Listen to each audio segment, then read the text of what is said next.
Meetings Act. With Zoom, or with Teams, there's a particular executive order. Your cameras must remain on, and you can't go off camera, so to say. So normal Teams or normal virtual meeting protocol would essentially be you could go off camera. You can't do it in an open meeting. It's like any other attendant or any other person attending the meeting can go off camera, but SCAAC members cannot go off camera during the meetings.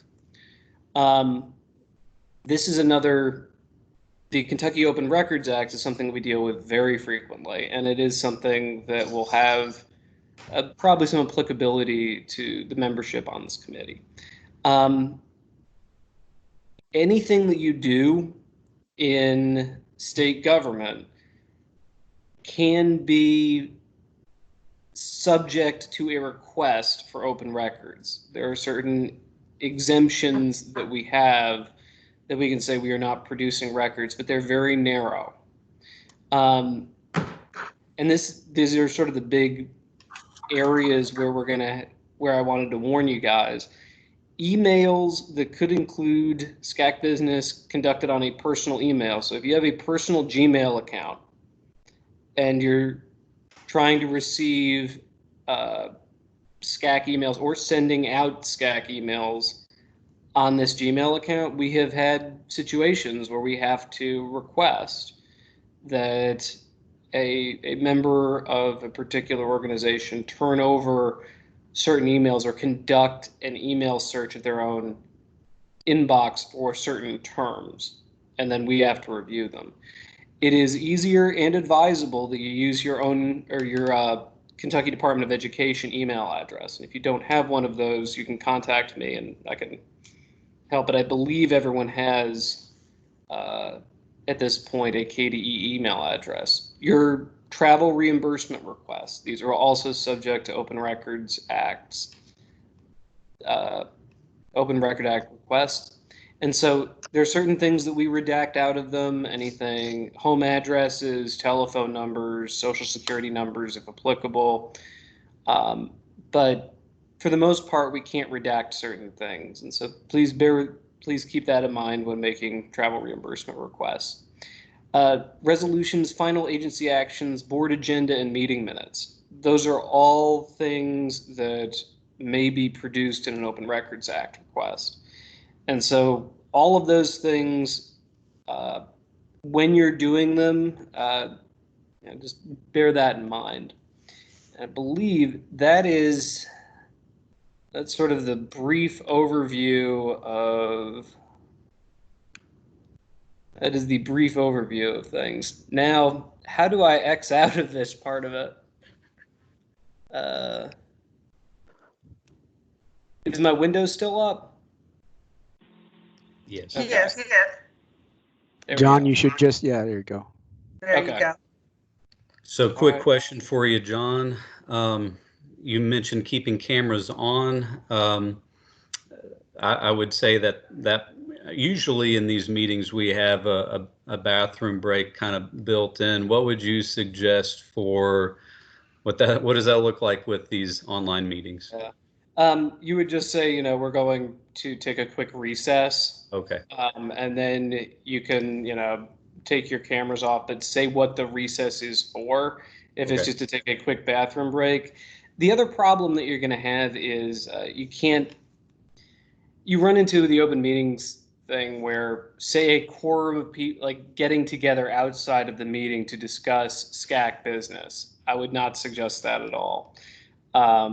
That can be viewed as a violation in several different aspects. But in terms of a bathroom break, if somebody just says, hey, let's take a break for going to the bathroom, you can do a motion to recess for a quick bathroom break. Second, all those in favor, use the restroom.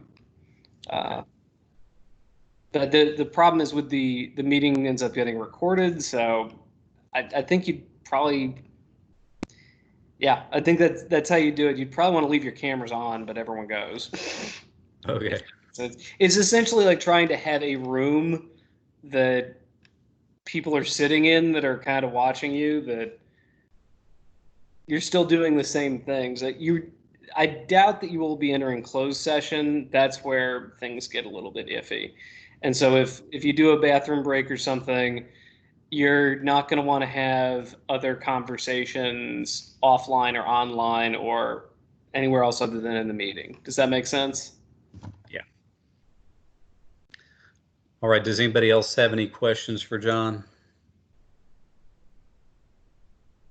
Oh, and just feel free, if you guys have any questions, just to give me a call or an email, and I will try to answer as quickly as I can.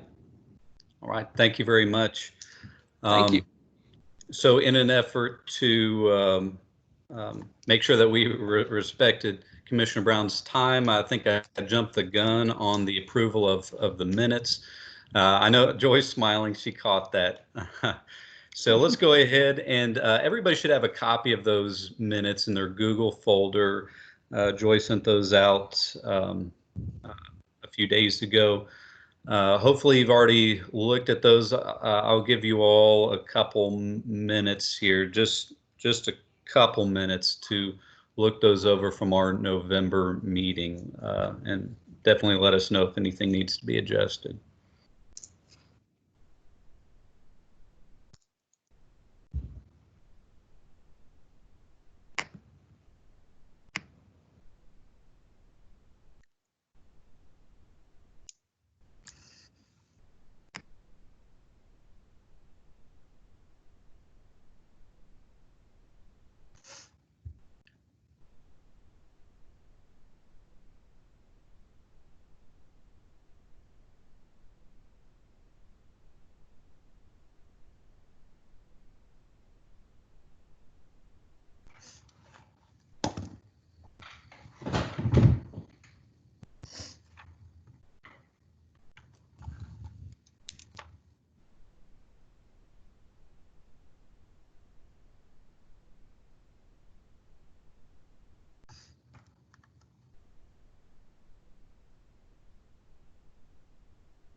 Does anybody need any additional time? If not, do we have a motion to accept the November minutes as written? Justin Teresa Mitchell, Nicholas. I'll make a motion.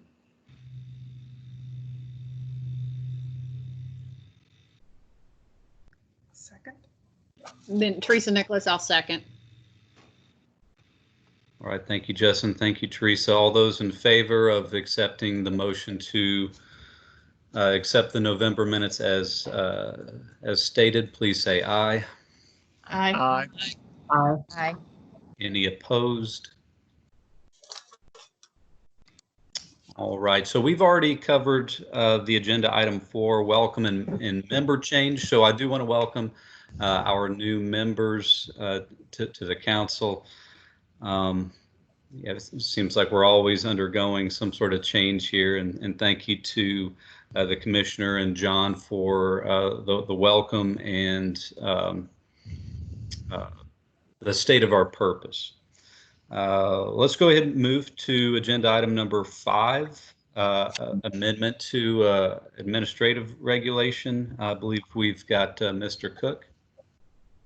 Good afternoon, everyone. It's good to be with you. I don't often get to come before your esteemed body, but today I'm here to just present to you the first reading, which will occur at the next KBE meeting, of an amendment to 701 KAR 5150, which is our the administrative regulation that covers non-traditional instruction and that program.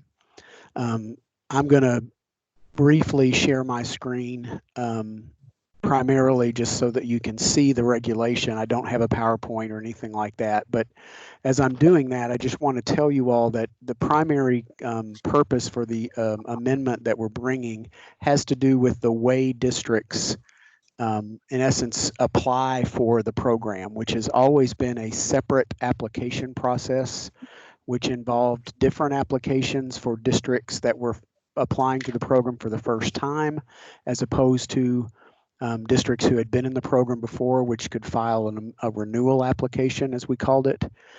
Beginning with the 2021-2022 school year, that process, based on the approval of these changes to this regulation, will change. And that's primarily what this amendment is all about. So I'm gonna, everybody see my screen now? Okay. Yeah. So this is the regulation that I mentioned, 701 KR 5150, and it is all of the information that has to do with the NTI regulation. The process that will be changing, and we start here on page 1 at line 20. And we mentioned the Comprehensive District Improvement Plan, which I'm sure everybody on the call is familiar with. What's going to happen after this year? Now, the year that we're getting ready to start, all 171 districts in Kentucky have already submitted and been approved with an NTI plan. So the current process is in place for the year that we're getting ready to start. For the subsequent years, what's going to happen, and you're familiar with different diagnostics that are included in the Comprehensive District Improvement Plan.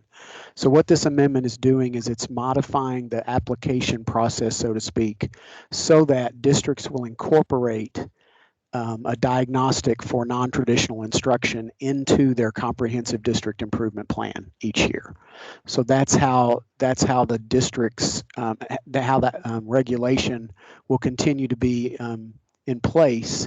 It just won't be happening through a separate application process as it has in the past. So that's primarily what this change does with all of these changes that I'm kind of passing through here now, is we're doing away with an initial NTI application and a renewal NTI application, and districts will simply incorporate their non-traditional instruction plans into their CDIP. So as I said, I'm not going to really try to go into detail about all of the things that this says. It just basically is explaining to you that as part of the CDIP, all of the things that primarily were in the NTI application previously are now incorporated into the CDIP through this diagnostic. And it goes through, as you can see here on this page, quite a few different parts of that plan that are necessary, things that will be required in that plan. What kind of professional learning activities you're going to provide for teachers, how will instruction occur digitally, non-digitally, so forth. The communication plan that you will have for parents and students and teachers about the non-traditional instruction, so forth and so on. And then the last piece is explaining how you anticipate the non-traditional instruction affecting and your district goals. All the rest of it is basically kind of strike throughs of the old application processes. And then we get back into sort of when you turn this in, how it will be reviewed, those kinds of things, which don't change altogether that much. Just has a date certain when those diagnostics will be required to be submitted, and then a plan for when KDE will review those diagnostics. You can amend those plans as you always have been able to before. Again, a lot of strike through from the old process. The other thing that is incorporated here, it explains, as it has in the past, how districts will be approved for those days, and how the commissioner will do that.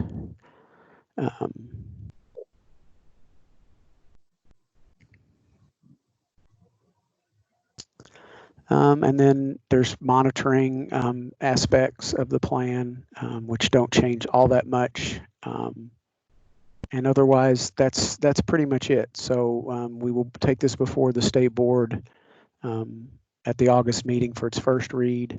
And then, of course, the process, as I think you were aware, goes from there. We have another reading then in October. Then it goes through an additional legislative process. So I'll stop sharing my screen and answer any questions that you have about the regulation. So can you explain a little bit about what that monitoring looks like? Yeah, let me go ahead and actually start over, pull that back up again. So what happens is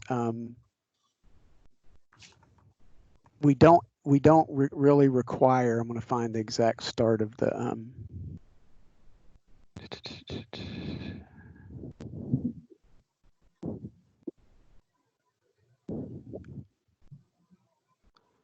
Try to find exactly where it is because sometimes I lose that. So in general, obviously, just as your primary monitoring is a function of your CDIP review and all of that sort of thing. If in doing those kinds of reviews of the CDIP or by any other means that we might find that you're not following your plan, your diagnostic, your approved plan that's inside the CDIP for non-traditional instruction, the department could, prior to revoking or sort of denying or disapproving the plan, we might provide a site visit to the local district to just see, to look at what's going on against what we see in the plan and see where those processes. We don't do very many of those site visits and never have, Scott. So it basically revolves around an observation, direct observation by a team, and interviews with staff and students and examination of records, those kinds of things. But those usually happen if there's a concern that nothing is really happening related to the plan. And this obviously is a new process for all of us. The only time we've ever put any district on probation, we did that one time a while ago, and that happened and was fixed in less than a year. So I don't foresee there being a lot of detailed monitoring that's going on, because I think since this is an annual process now and districts will be incorporating it in all their other improvement goals, this is just the idea here is inside the law that covers non-traditional instruction, there is a specific piece of language that says that non-traditional instruction will be a continuation of learning.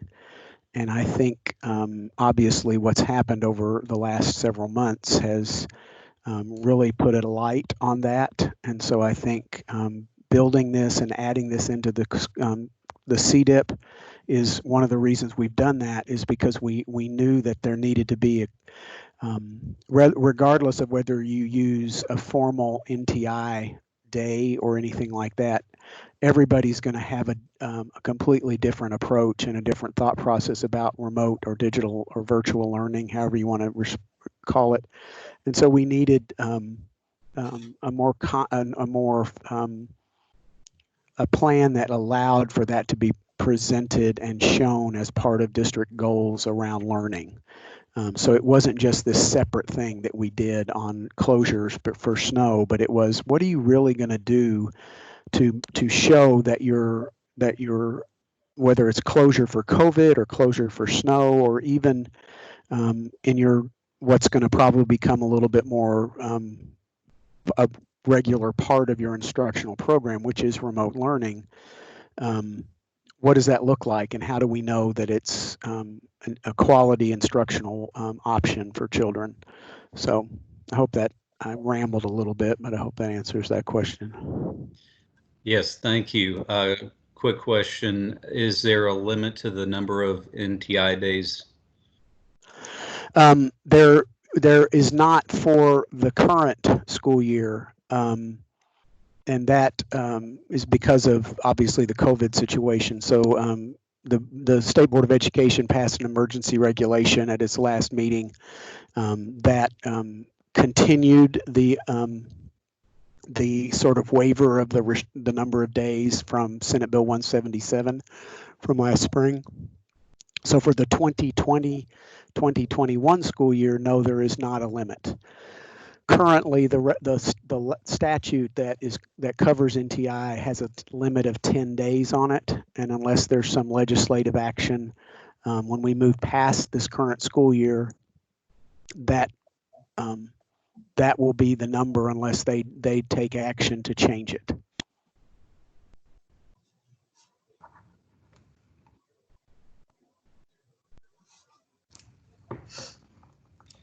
Are there any other questions for Mr. Cook? This is Teresa Nicholas. I do have one question on the evidence, and I know examination of records. Is that going to be conducted even this current school year, the 2021, the same way it was this past year, in that here's a grade level, here's what the sample evidence is, or are we going to have to submit samples like we have in the past? You are not going to be submitting samples to us on a SharePoint kind of basis like you did in the spring. We expect you to continue to have those kinds of records in place about what your NTI instruction looked like, because the possibility exists that we could monitor randomly. So here's the way I look at that. Your districts are all subject to attendance audits. There will not be attendance audits for the 2020-21 school year. In their place could possibly be, quote, participation audits. So while all you're doing formally to report to KDE is your teachers are going to be entering participation into IC, and we're going to be pulling that information on regular basis, which we've talked about in our reopening guidance, where we look at your district participation rate. The SharePoint conversation that you had in the spring no longer exists. You're not going to be submitting anything into a SharePoint file.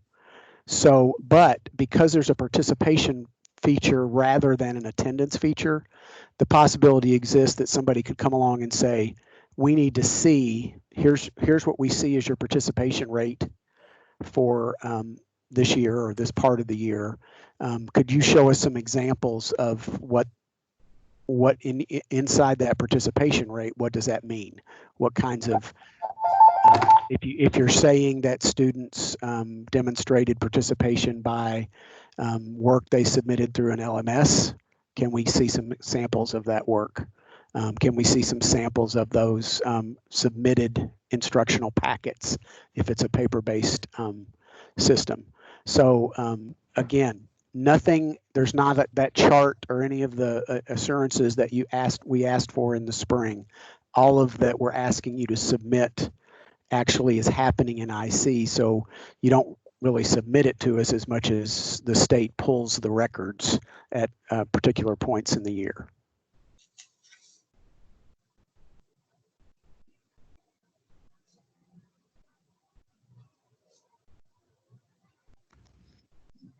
Any other questions?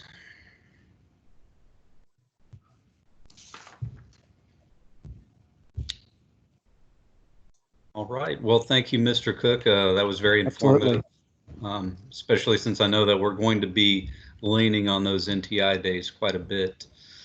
Next up, we have item 6, impact of Senate Bill 158 on accountability. We've got Rhonda, Jennifer, Mickey. I don't know who wants to go first here.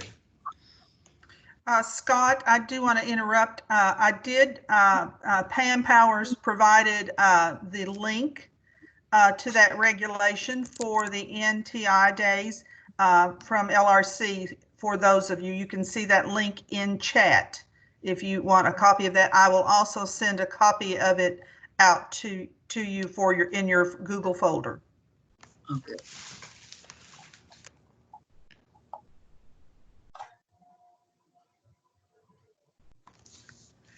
All right, Scott, this is Rhonda.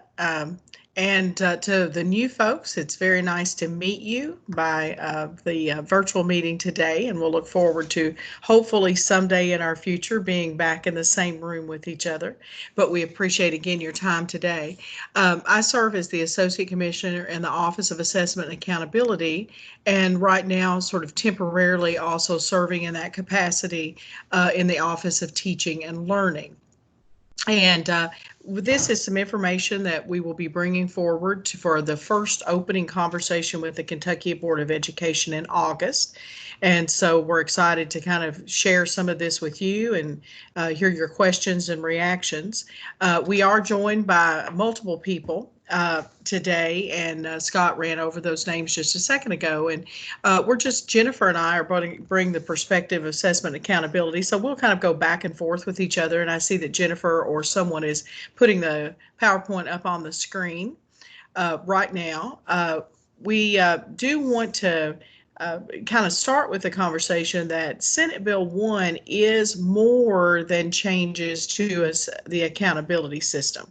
It really did not recommend, this was obviously in the last legislative session, it did not make many changes toward assessment. There's a slight change for counting some of the advanced course placement kinds of a test, not AP, but the International Baccalaureate that we'll review in a second.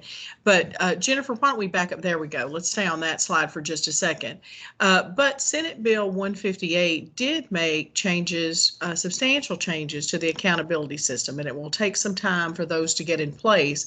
And part of your role as a council, you'll be making some recommendations and feedback and comments as we go along that process of modifying accountability to be in alignment with Senate Bill 158, as will the Kentucky Board of Education.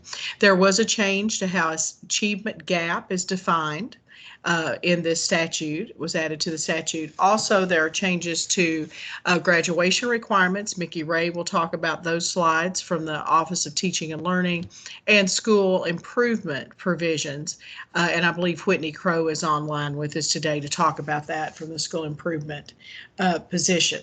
So we'll get started here with the impact on accountability.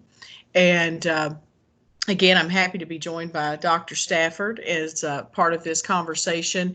So Jennifer and I will just kind of go slide by slide and kick it off here. So Jennifer, do you want to take slide 1 and of the impact on accountability?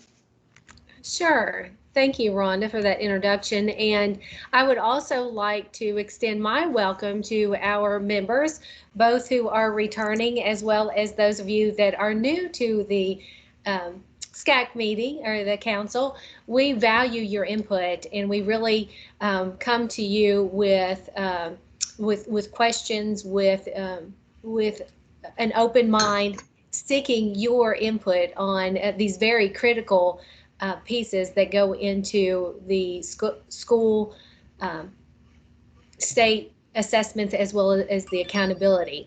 As John mentioned, your charge is very large. It's got a lot of impact across the multiple aspects of public education. And we appreciate your advice. And as Kevin Brown mentioned, we do take your advice to others, including the Kentucky Board of Education.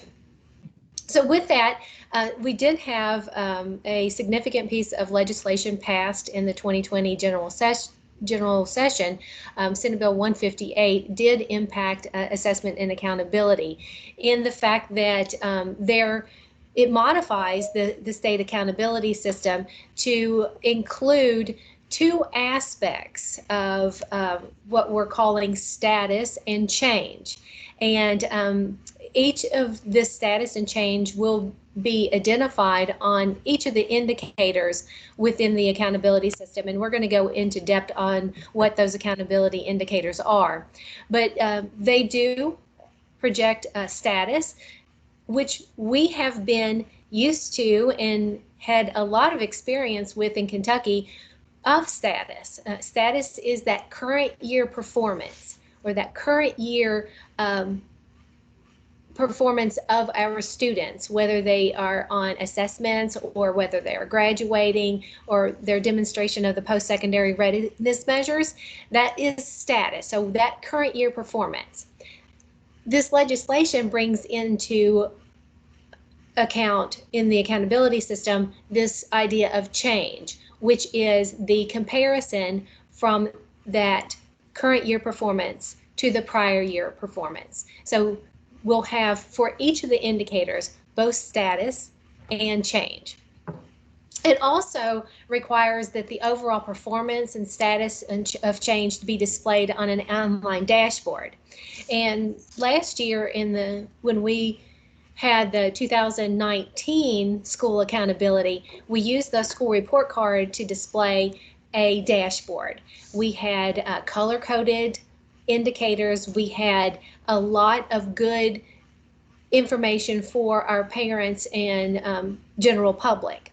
What we did is we tried to make it parent-friendly. We tried to make it user-friendly so that it was intuitive, using different colors and different scales. So we'll continue to enhance that school report card reporting with the online dashboard. It also stipulates the implementation dates of school accountability system, which we'll talk about in depth here in the next couple slides. Rhonda? So the performance based on a combination of academic and school quality indicator measures is really straight out of the most recent federal law, Every Student Succeeds Act. And that has been defined in this state legislation as the state indicators. Now, one thing I want to point out to you, as you'll see the indicators listed on the slide, it does use the word exclusively to include. So as we interpret this legislation, it means that we expect the state accountability system and the state indicators to fit in these 5 sort of big categories exclusively, that we really can't go outside of these and include them formally in the accountability. It wouldn't mean that maybe other factors couldn't be reported or information about them collected and shared in some manner, but they cannot be part of the formal accountability. So you can see that some things are very familiar. The federal law requires that state assessment results are used. Kentucky tests more subjects than we're federally required, but that's a state and a federal law issue that you have to have as a basis of your accountability the student assessment results. Of course, this past year we did not have an assessment. Obviously, we're looking forward to this current year. We're preparing for one, but we'll be watching what happens with COVID-19 and with potential waivers from the federal government. But student assessment results, progress on English language proficiency with our English language learners. So again, that was a new measure added with the new federal law. Kentucky had been testing and including their English learners, but now you must put them formally into your accountability system on how they're achieving proficiency in English. Quality of school climate and safety. Kentucky has been using a survey that we just really kind of got underway with and has had one administration almost like a field test. And then high school graduation rates, nothing new there. Obviously, same thing we've been doing for years. And post-secondary readiness.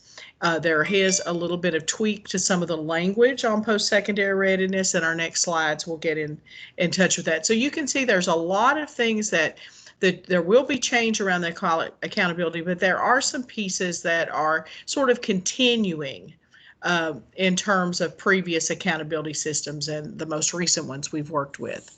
So Jennifer, I'll back to 3.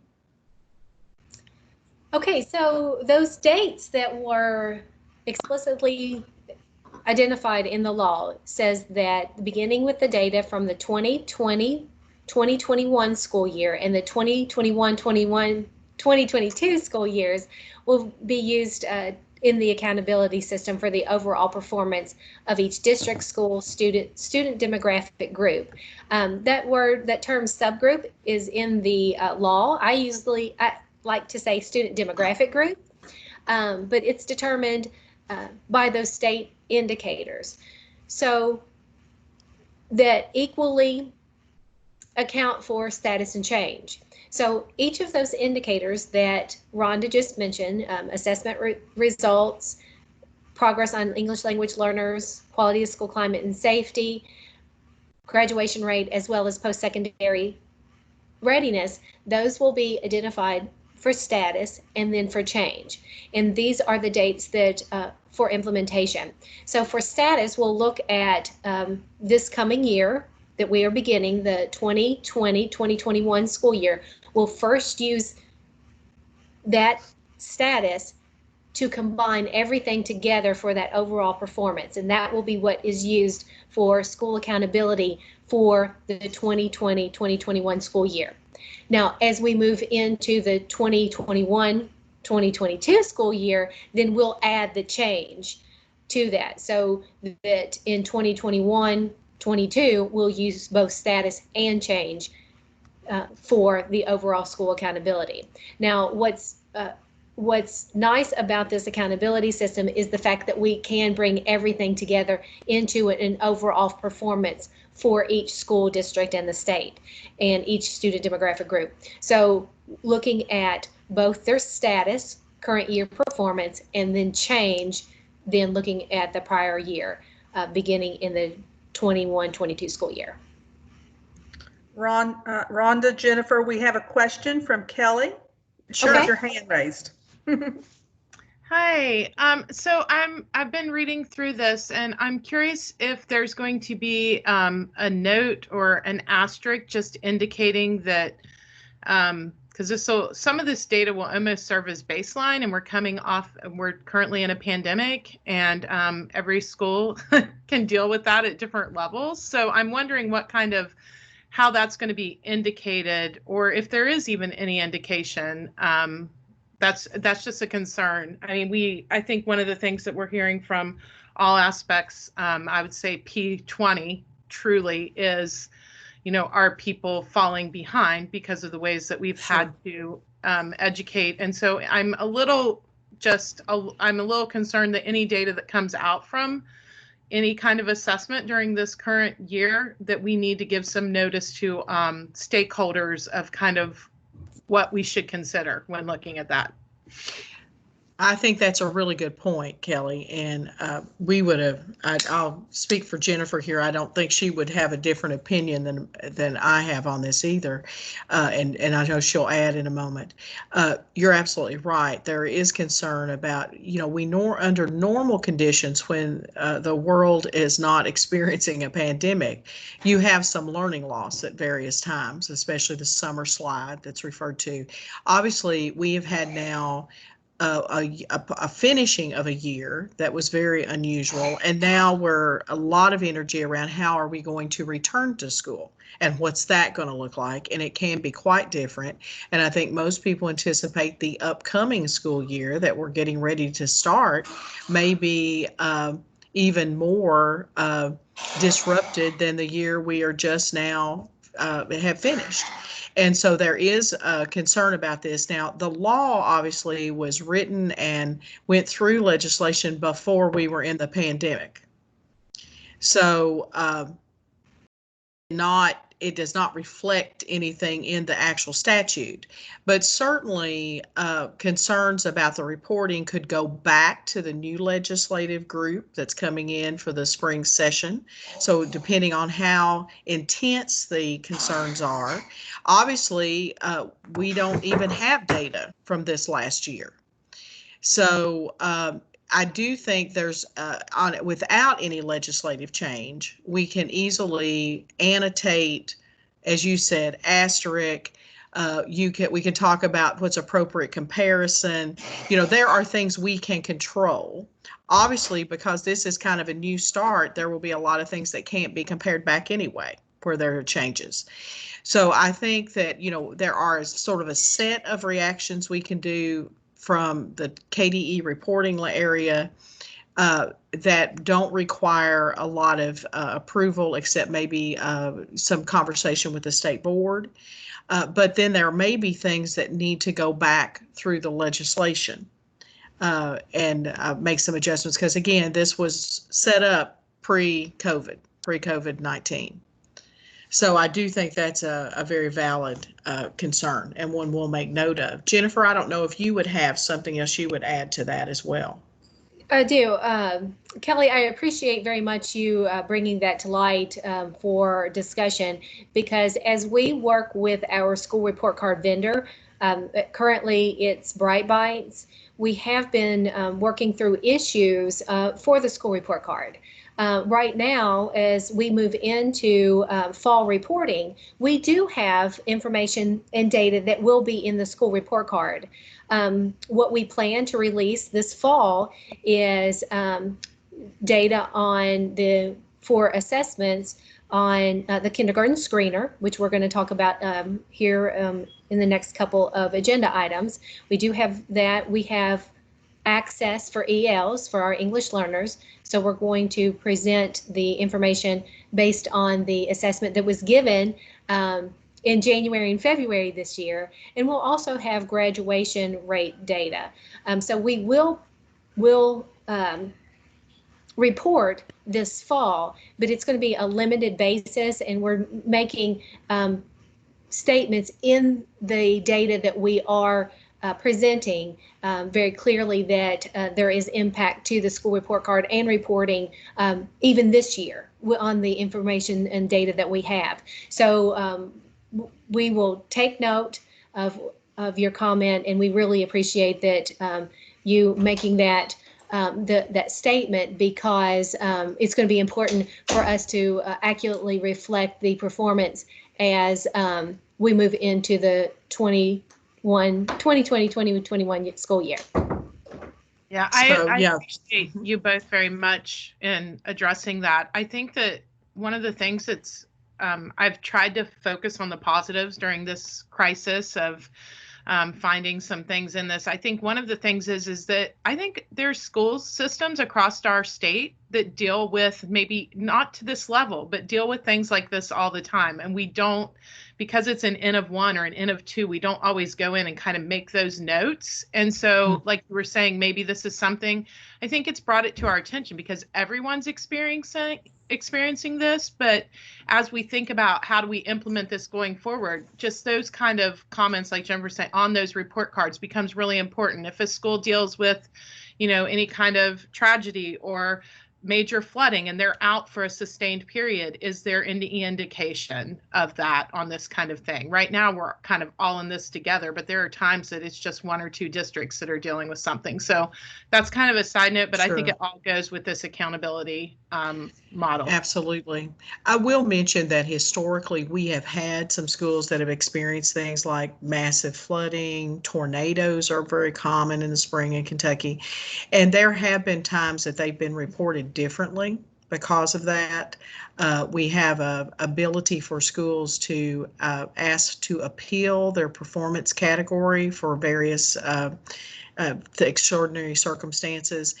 So we have occasionally reported differently. We have sometimes not had data available for a school. So we've done some things in the past to kind of help mitigate when you have a situation where it's just, act of God or however you want to refer to it. It's way out of anybody's control.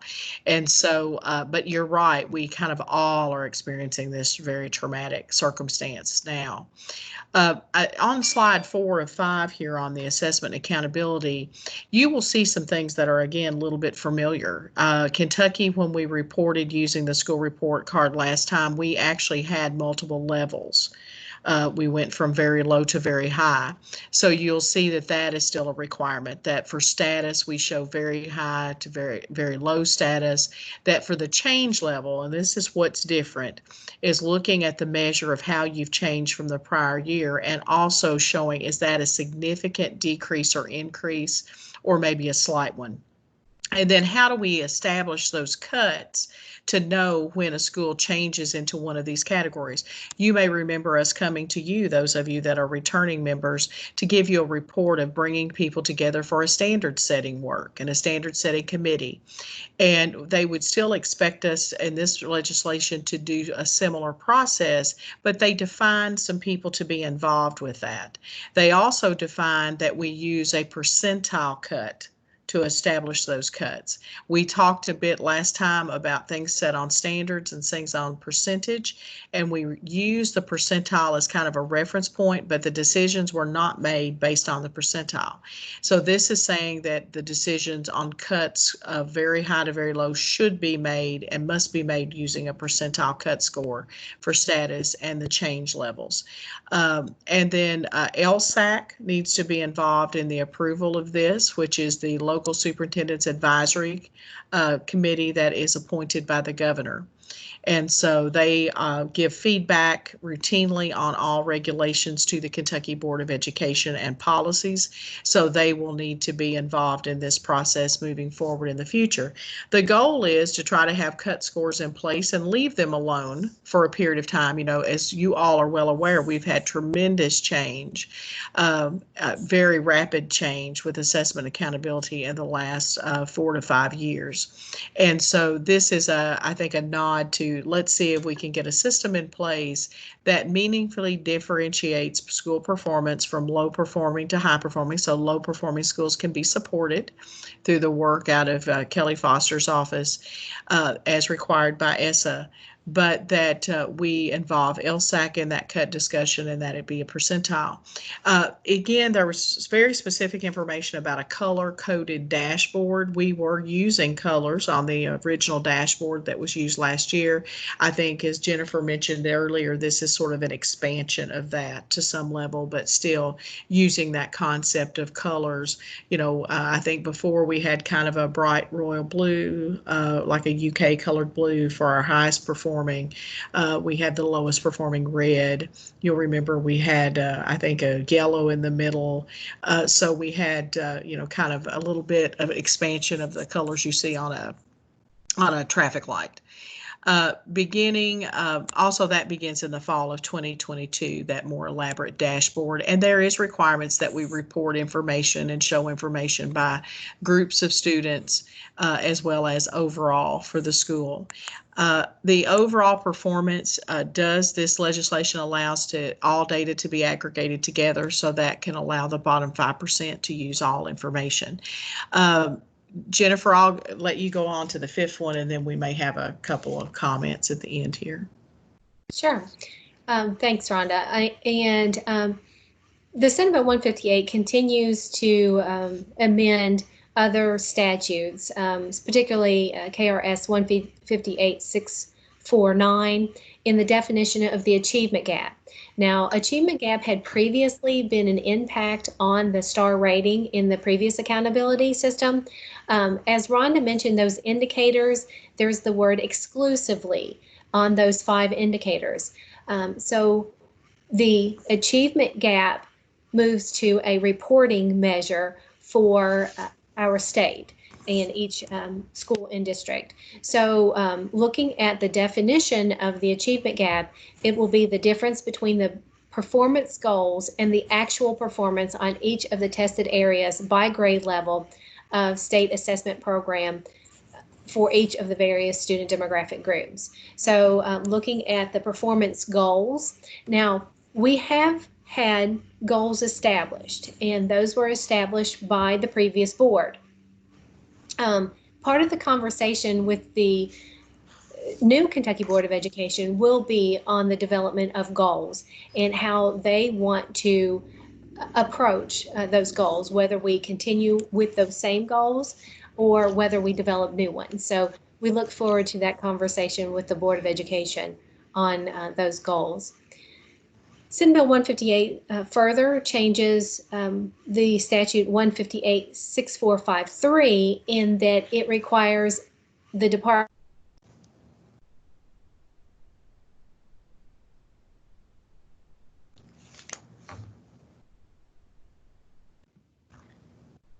Are you still there, Jennifer? And Jennifer, we're not hearing you. I'll pick up it for a second there. It could be she just lost internet connection for a second.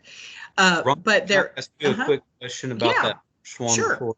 So am I right that the revision is with the achievement gap that the prior plan was to sort of compare the subgroups with each other, and this one is not pitting groups against groups themselves. Against groups. You're absolutely right.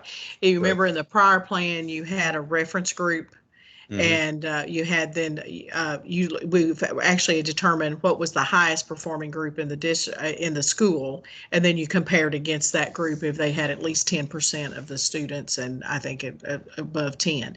So this would be back to what we've done prior years, which is just how are you comparing to the goal of, for instance, proficiency.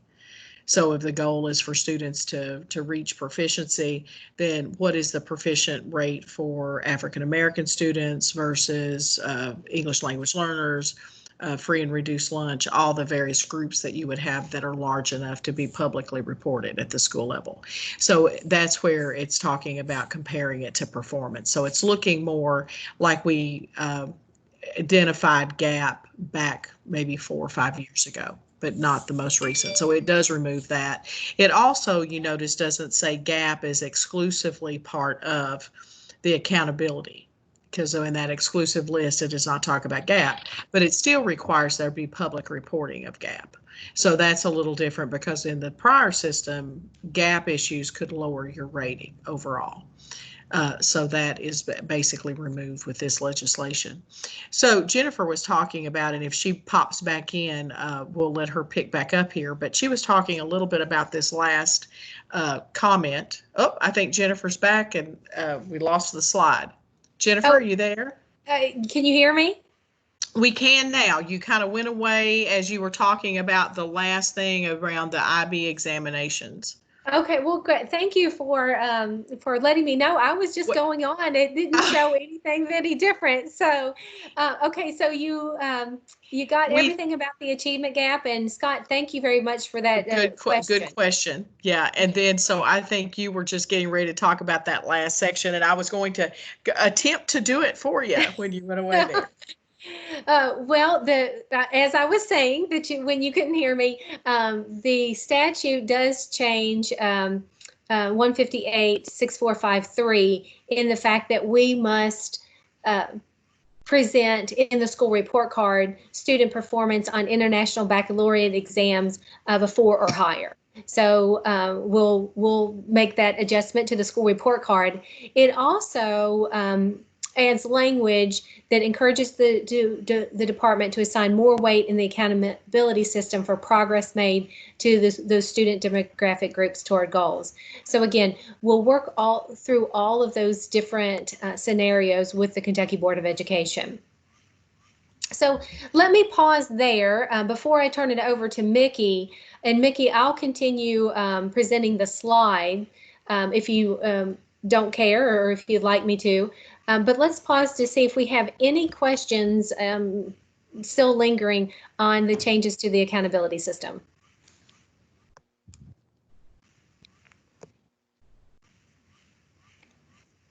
And Joy, I'm not seeing chat right now, so there may be questions in chat as well. No, it's okay. There's nothing in chat right now. Nothing right now. Okay. I don't have a question necessarily. This is Justin Mitchell, but I do agree with what Kelly had brought up earlier, and just maybe I know that you said that you all would bring it, but I don't know if that means like we need to recommend that the board maybe ask the I don't know, the legislation or legislators, LRC, to bring this back up to make sure that that status, or I think that's the correct terminology, the status group or the status information is correct based on what we're going through right now. So I don't know if that needs a recommendation or if that's just something as a board that you all are taking back to. I think probably we'll have that captured in the notes. And I think at this stage, because we're not yet in a regulation, I would think that probably is okay at this stage to kind of leave it as a threat. But, you know, at some point, we're going to be coming to you with actual regulatory language. And there, I think you would want to make a recommended change, for instance, if you don't think that is on it. But we can certainly, you know, when we are presenting with the board, we will be saying that, you know, we've talked with SCAAC, and at this point, I think that's the one big thing that you've brought up about this is just a concern that with any kind of reporting moving forward, and, you know, at this point, we don't know exactly what test results we'll even have to report, but moving forward, that it needs to really reflect the concerns that we're all in such an unusual, disrupted environment that your data needs to have some cautionary flags if you put anything out there at all. All right. And real quickly, I'd ask Justin or Kelly, either or both, to perhaps jot down the specific language in the chat box there. That could help Joy out with the minutes. That really could. So maybe jot down a couple of, you know, just your comment, and then we'll have a written record of it. And again, we're not opposed if you want to make a recommendation, you certainly can. That's certainly under your preview as a committee. But at this point, the goal with the board is to introduce the whole impact of 158. So the August board meeting is about diving into the legislation. Then we'll be coming back in October to really begin the conversation of what should the accountability system look like to be aligned with 158. And then a first reading of a regulation would probably go to the board, I think, in December. It's December. Right, Yes. and the second reading in February with public comment open during the legislative session. So change is percolating along here, but it'll be a while before we're to that stage. But certainly you're more than welcome to make a recommendation, and that certainly is fine to put it in a motion, or you can put it in chat as Scott suggested, and we'll make sure that we convey that concern. Thank you. All right. Thank you, Scott. Yeah. Thank you all very much. Do you have any other question or comment before we have Mickey begin her part of this PowerPoint? Okay. Well, we'll be around all meeting if something else comes back up, obviously. Real quickly, do you know the status of any of our fall assessments? You know, the social studies field tests, for example? Well, we've got a tentative date to administer it. We're working to get the forms completely in line to do an online administration. But I will tell you, you know, there is some concern because we are having an increase in COVID right now. We're in a little surge upward. The governor is, you know, holding press conferences each day this week. We've had Jefferson County schools that will be going back not in person for the first several weeks of the year. And, you know, we know most other districts are looking at probably a hybrid model with some in person, some remote. So there is, I think, a potential that we would have to shift the date of the field test or potentially push it back, you know, a bit later. Now, you get to a point where if you push it too late, it's hard then to turn around and have an operational test in that year. So I will say that right now we're kind of watching what happens. We do, you know, you got to move forward with the work. So we have the work underway, and we have a tentative date, I think, set for the mid-September timeframe. ACT makeups are going to be available in late September and October for the probably 4,000 or so students who did not test in March of 2020. And so obviously we'll have to look at that. If that testing can occur, that would be great for those students.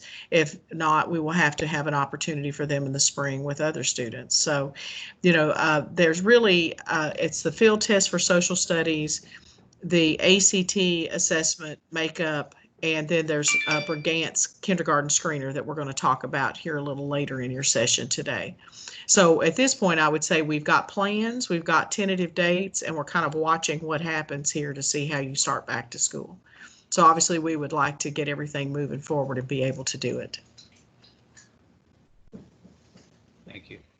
So Scott, I'll add just a little bit to Rhonda's explanation there. We are moving forward as if the social studies field test is going to happen. We've had over this summer, we've had virtual bias review and item reviews of those items that will be on the field test for social studies. We are in the development stage of the forms right now and developing all the accommodations materials. Joy has done a great job of working on and managing the review of the manuals. So if it happens this fall, we are prepared. If it doesn't, then we will be prepared for when it does. So we're moving forward and are preparing for when it can happen.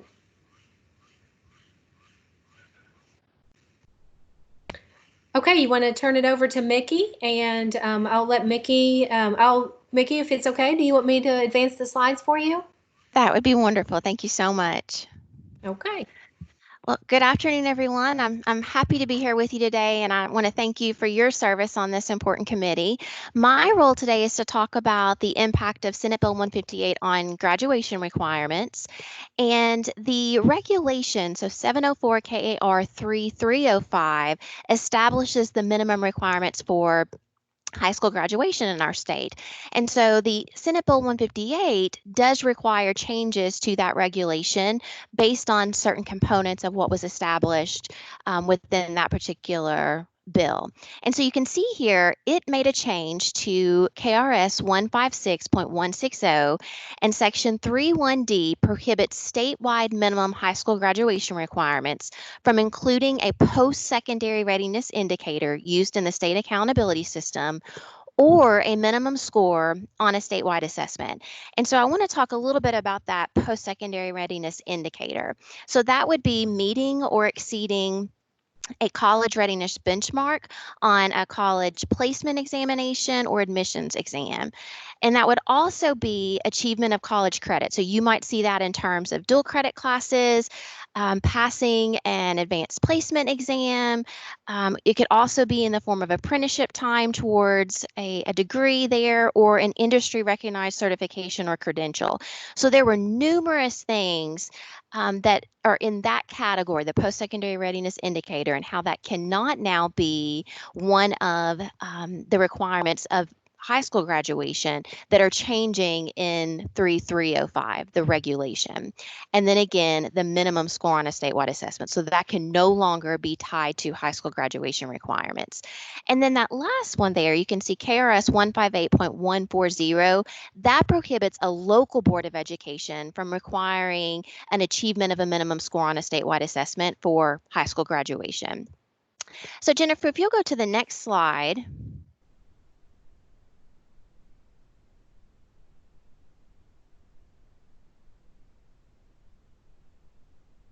Are you all still hearing me okay? Okay, awesome. So I don't know if Jennifer's Wi-Fi may have dropped again. Let me see here. I can pull this up for us as well.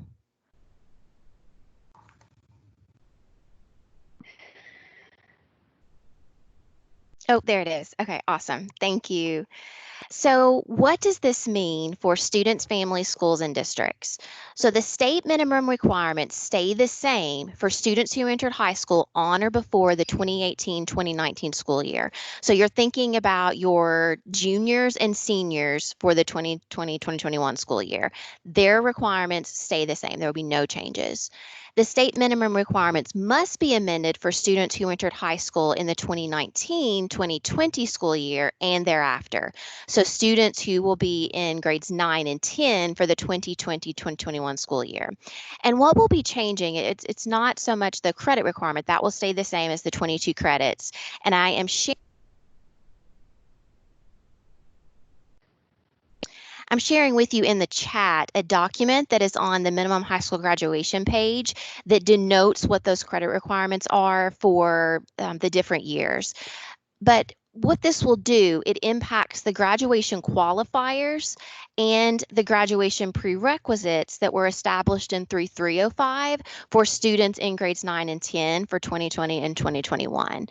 It also will require some local boards of education to review and amend local policy to eliminate any high school graduation requirements that include achieving a minimum score on a statewide assessment. So you will see that there will be some changes made to that regulation around the qualifiers and the prerequisites. And again, depending on your local board policy, you could see some changes there if there is any language around achieving a minimum score on a statewide assessment for graduation. Okay, Jennifer, if you'll go to the next one, please.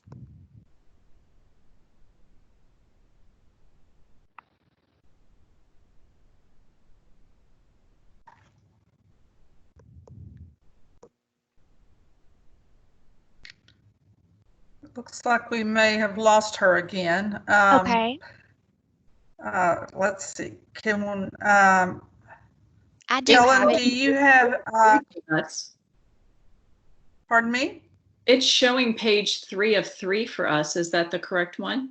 Oh, yes, I'm sorry. Okay, so the impact of Senate Bill 158 on these requirements, the last question, how can schools and districts best support students who entered high school in the 2019-2020 school year and thereafter in light of the required statutory changes? So the goal will be to focus on student coursework and aligning coursework with the student's individual learning plan. So the new graduation requirements, if you're familiar with those, they give flexibility to students to take more classes that are geared toward their plans after graduation. So students will continue to complete the 22 credits as state minimum high school graduation requirements, and no changes will be made to those 22 hours. And again, in the chat box, you can see the specific breakdown of those particular credits. So that's all I have to share in relation to Senate Bill 158, but I'm happy to address any questions that you may have.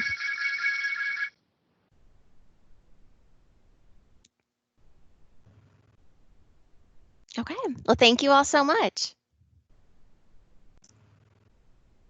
Good afternoon. I'll jump right in and start talking about the impact of Senate Bill 158 to school improvement. I'm Whitney Crow. I'm Executive Advisor to the Office of Continuous Improvement and Support. I'm pleased to be with you today on behalf of Associate Commissioner Kelly Foster. So before we talk where we are, let's talk about how we got here just very quickly. So you may recall that in 2019, the legislature passed Senate Bill 175 that amended the definition, among other things, amended the definition of targeted support and improvement and additional targeted support and improvement. And unfortunately, when we submitted our consolidated state plan, our revisions to that plan to the U.S. Department of Education last summer, unfortunately, the U.S. Department of Education determined that that language didn't comply with the Every Student Succeeds Act and that they would not or could not approve our state plan as we had drafted it in accordance with Senate Bill 175 of 2019. So unfortunately, from about September until last week, July the 15th, when Senate Bill 158 took effect, what we had in our consolidated state plan didn't perfectly align with what was in state statute, specifically KRS 160.346 and how it defined TSI and ATSI.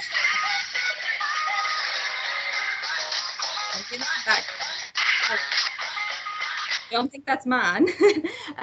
So with TSI and ATSI, as it has now been defined in state statute, we are very confident that this does align with federal law. Our revised state plan is again pending before the U.S. Education, but we are optimistic that these provisions, as we've changed them to align with this new state statute, will be compliant and will be approved. So having said all of that, here's how TSI and ATSI is now defined. With regard to targeted support and improvement, schools will be identified if they have a subgroup performing as poorly as the bottom 5% of all schools for 3 consecutive years. ESSA really focuses on that consistent underperformance of a subgroup. So we're going to look at 3 straight years to determine does a school have a subgroup that is consistently underperforming? And the metric that we're using is, of course, the lowest performing 5% of schools, which is what we use to identify comprehensive support and improvement schools. So whereas CSI looks at that all student group, TSI, of course, focuses on subgroups within the school. Then, and I should note here, of course, this was supposed to begin in fall of 2020. That is what Senate Bill 158 stated. Unfortunately, of course, with the COVID-19 pandemic, the ongoing state of emergency, assessments in the spring were canceled, and we had that waiver received from the federal level. So we will not have accountability results this fall, and we won't have any schools identified for TSI. We will, of course, wait and see what happens in spring of 2021, but certainly if we have accountability results in the fall of 2021, that's when we'll begin identifying TSI schools based on this new definition. So then with ATSI, the way it is now, back up for me, Jennifer, let me talk really quick about ATSI.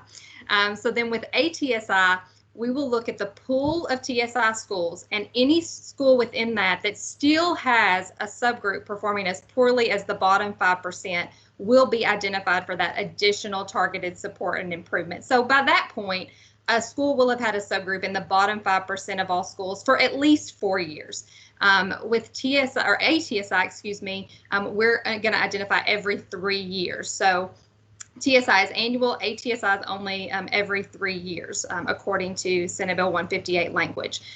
So with this, of course, with not having a TSI pool this fall, we were supposed to begin identifying ATSI schools in fall of 2021. That will inevitably be delayed. We'll have to see how everything plays out, but I would envision we had ATSI schools identified in fall of 2018. It most likely will not be that we will have schools identified for ATSI again until fall of 2024, based on the way the statute is written, based on the way we've submitted our consolidated state plan, and of course, based on the current pandemic that no one could have foreseen, and that we still, I don't think, have a full grasp of just how significant the ramifications of the current state of emergency are going to be. So those are the primary changes that impact school improvement. As noted, these were changes that we needed, that we sought, so that we could get our definitions for TSI and ATSI in alignment with federal law and have our state statute line up to what is in our consolidated state plan. Jennifer, if you'll move forward to the next. There are a couple of other changes related to school improvement that I quickly wanted to highlight. Senate Bill 158 does move the identification of our comprehensive support and improvement schools to every 3 years. Of course, we identified CSI schools in fall of 18 and fall of 19 because previously it was an annual identification cycle. So we weren't going to identify this fall anyway based on this statute, but of course with the pandemic we wouldn't have been able to anyway. Again, we'll have to see how everything plays out, but if we have accountability results in the fall of 2021, that is when we will next identify schools for comprehensive support and improvement. And again, the measurement of that are schools who are performing in the at or below the bottom 5%. That is who is identified. Another change that the bill makes is it requires KDE to act as the audit team in all newly identified CSI schools. I wouldn't say this is a drastic change. Most schools identified for CSI in fall of 18 and fall of 19 did choose to use the department for their audit as well as turnaround services. But this bill does take away that degree of local decision making. It will now be the department who will inevitably by law audit all those newly identified CSI schools. And there is some change as well. There is still discretion at the local level around who serves as the turnaround team. I wouldn't say it's as much discretion as was previously in the statute. Now there's a new term called the approved turnaround vendor list. And so the local district, specifically the Board of Education, will have to choose a turnaround provider from that approved turnaround vendor list, which is to be developed, to be determined. But it is going to be a list that the Kentucky Board of Education puts together. It has to have at least 3 providers on it. And while the bill was not explicit about this, much of the legislative testimony around the issue did clarify that the department can be one of the turnaround vendors that is approved by the KBE. So we anticipate that there will still be department-led turnaround teams available to our CSI schools, but there will be at least 2 other turnaround vendors that will to be approved by the Kentucky Board of Education. We also have a new reporting requirement around turnaround vendors. In 2023, we will at the department have to submit a report to the Interim Joint Committee on Education that has several metrics that detail how those turnaround vendors are performing. Are the schools they're working in seeing improvements? So there will be that report made again about 3 years from now. And we'll be having a lot more discussions around the implementation of the changes that Senate Bill 158 makes to school improvement processes. We anticipate in my office, the Office of Continuous Improvement and Support, taking an amended school improvement regulation, which is housed in 703 KAR 5280, to the Kentucky Board of Education for a first reading. We're optimistic that will be in October. Worst case scenario, it would be in December, but we're still having a lot of discussions about what we're going to put in that regulation, what we're going to recommend to the KBE on how to implement these changes, things, certainly around how we're going to manage that approved turnaround vendor list, what that process is going to look like, and a variety of other components that Senate Bill 158, institutes. So with that, I'd be happy to answer any questions that you have. Like I said, many of the pieces are still a bit to be determined, but I'm happy to answer questions or take any feedback that you have as we work through implementing this bill. Whitney, you have a question from Kelly Bradley. Sorry. My question is again, this is all kind of, we're in this crazy situation right now, but let's say that we can't get these measures that this calls for, or the data that we need. How are we going, or how's this bill going to make sure that that schools that need support for improvement, how will they be identified? How will we still make sure they get that help? Or are we just going to assume if we don't have these metrics that everybody's good? So to first clarify, schools that have already been identified for comprehensive support and improvement will maintain that status. They had to exit CSI. You have to have the accountability results that show you no longer meet the criteria for identification, and that you've also made improvement on the criteria used for identification. So we have currently about 50 comprehensive support and improvement schools across the state who will continue to be identified in that status and are receiving support. Certainly, the majority of those have KDE staff turnaround teams that are continuing to support them, through their turnaround efforts, and especially in this new environment that we're all navigating. But much to be determined about what the accountability system looks like and how that all plays out. Is a bit out of our control. I would defer to Jennifer and Rhonda to talk about the implementation of the accountability pieces, but I can tell you that if and when we have, we will have accountability results again in the future, we will identify the bottom 5% of schools for CSI. We are required to do so under federal law. We have more flexibility at the state level on how we define targeted support and improvement and additional targeted support and improvement, but whatever accountability system we use that is eventually approved by the U.S. Department of Education, the results of that, any school in the bottom 5% has to be identified for comprehensive support and improvement. We don't have flexibility around that. So I can't control a lot of things, but I do know that I understand that. I got all of that. My big question is, but we didn't test. And so what about the schools that need help that weren't already identified? Right. Yeah, that's the real question. CSI is a federal designation. And so with that, if we don't have statewide assessments that fall in line with federal guidelines, then we are not going to identify schools for comprehensive support and improvement. I'm not saying the department doesn't stand ready to support schools in many other ways. We certainly are doing that now through this pandemic, but we will not have schools with a formal designation of CSI who are required to comply with a plethora of state and federal requirements related to turnaround. Yeah, I see Rhonda shaking her head too. It's just like, I'm just thinking that, like, this is a problem with assessment all the time, right? We're dealing with it in higher ed, the sense that we have these measures, but when we can't use them, what do we do? And so we continue to put money where it already was, and it's possible that they don't need it, right? But we're going to continue to do it, and there's probably other parties that do need it and they're not going to get it. And I know that's not under the control of anyone on this call. I just want to bring that kind of as a talking point. And knowing Sure. Rhonda, I don't know you as well, but knowing Rhonda and Jennifer, I'm guessing this is already somewhat on their radar. They're thinking about these issues. I just Sure. think that's part of our advisory board job. Yeah, and I think one of the things I would say in response, Kelly, and I totally understand where your comment's coming from, because this is a federal requirement, when we receive the waiver, and all states received a waiver because of the pandemic from assessment and accountability, part of what you had to do was to continue to serve schools that you knew right from your initial designation had not been able to exit.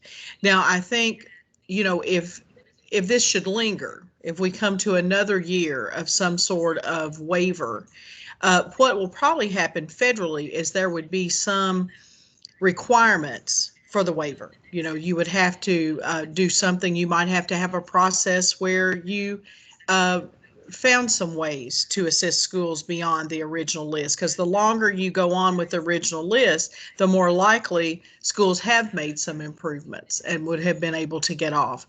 So I do think we'll need to look toward the U.S. Department of Ed. Should another waiver be in play here as we move toward the spring, we'll have to look to them to say, what will they require? And of course, Whitney has a very strong legal background as an attorney. And I think you wouldn't see the federal government granting any kind of relief to states because they think they're not able to, with kids being in school or not being in school, to assess. They would have some requirements that would have to be met. And so I think we'll need to kind of watch that again as things move forward to see what might occur. But part of the time, states are required sometimes to put forward a process to help identify people who need support. And if your normal processes aren't available, we might be asked to propose a process. That kind of thing has happened in prior years. So we'll kind of look to see what comes out of the U.S. Department of Ed on that piece. I don't know, Whitney or Jennifer, if you'd add anything to that. I would just say, I think from our office's perspective, we're trying to take one day at a time. I think, Dr. Foster is certainly the expert in school turnaround and could speak more at length. Rhonda's correct. My expertise is more on the compliance pieces. But, most CSI schools, do not exit in 1 year. In many states, they are required to stay in that status for multiple years. We've never done that. We've never, or at least since this new accountability structure came about in 2017, we've allowed exit every year. But I don't think there's any question that the schools we have turnaround support in continue to need that support now more than ever. And so, we are serving very high need schools with our turnaround efforts. I don't think that's to say other schools couldn't use the support. And as Rhonda's articulated, as this process moves forward, as we move forward in this pandemic, we'll continue to evaluate what needs to happen to make sure resources are being allocated where they need to go. But I don't think right now that, any support that we're giving as turnaround providers is misplaced, I would certainly say. So Kelly, good point, well taken. And, we'll kind of, again, keep watching that from a federal level to see what our options are. I think that the indicator that we need to be looking at this year is the participation rate.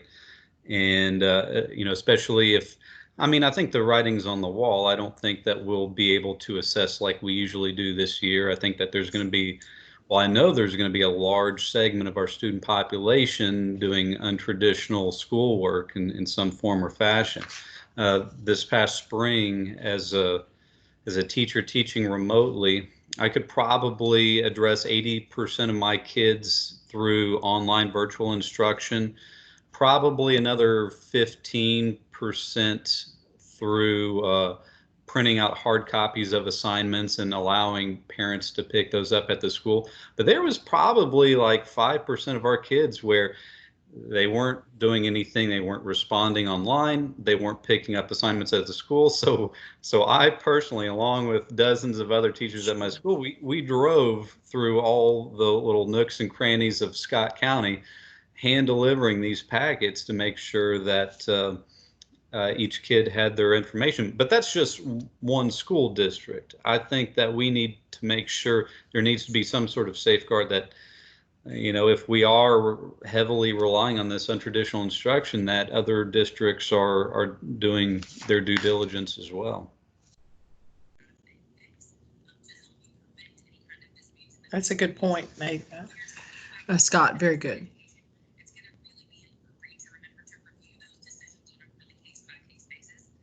So I guess we'll pause there and see, are there any other questions for our presenters on any piece of this? One quick question. So does that mean that if a school is deemed CSI, that they are going to be CSI for 3 years? It does not. I mean, we are still waiting for approval from our consolidated state plan. So some of that may be subject to debate, but the way that the bill was written, the way the statute reads, they need to have annual opportunity for exit.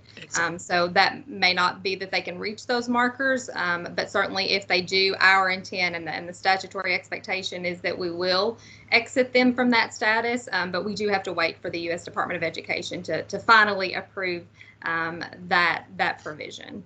So the every 3 years is really more about when we make the identification. And once you're identified, you may show success quicker than 3 years. And as Whitney said, annually, you could potentially exit out.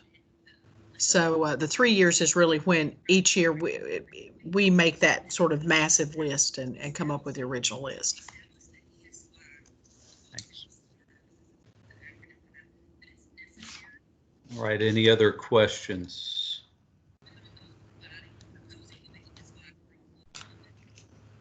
All right, well, thank you, Ms. Crow. Appreciate your time. Thank you all. Does anybody need a bathroom break, or should we push on? How are we feeling? I do need a 5-minute break.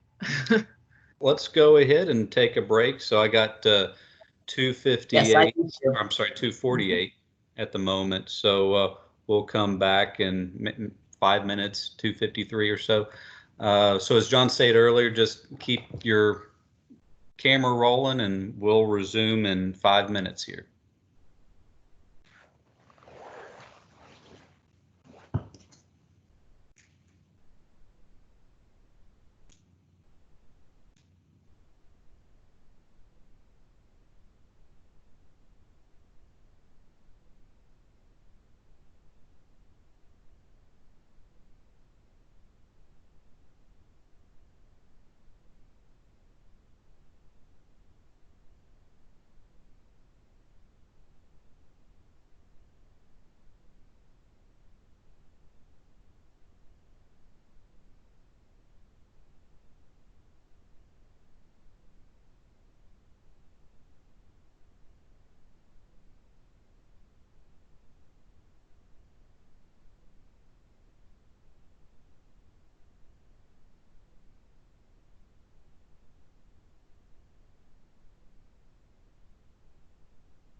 right. It's just about time to resume. Looks like next on our agenda item number 7, COVID-19 related regulatory waivers. Jennifer, are you still with us?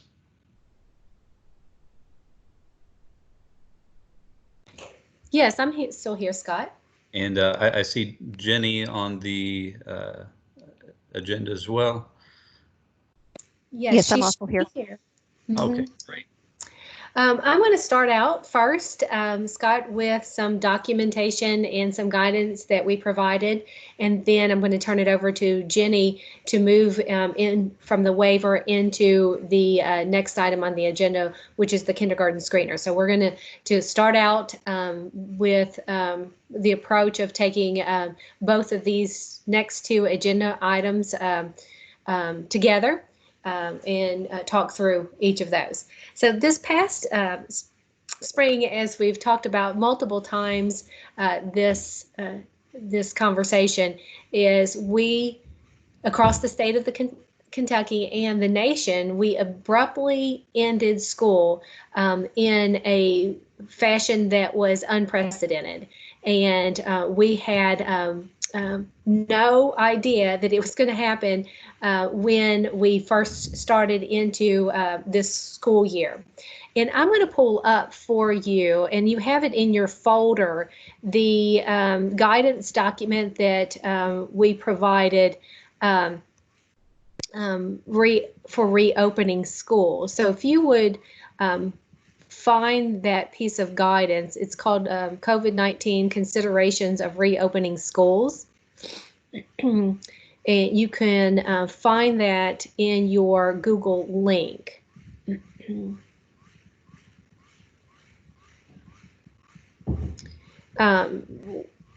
So at the onset of the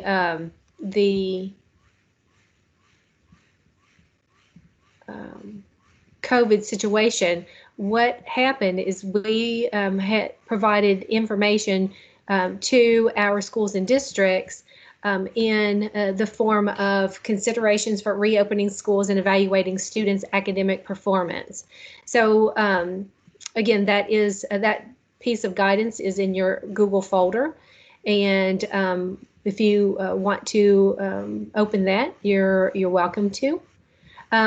We provided that piece of documentation as schools began to think about returning to school this year. We had at that point, schools were just beginning to come to an understanding of what it may look like this fall.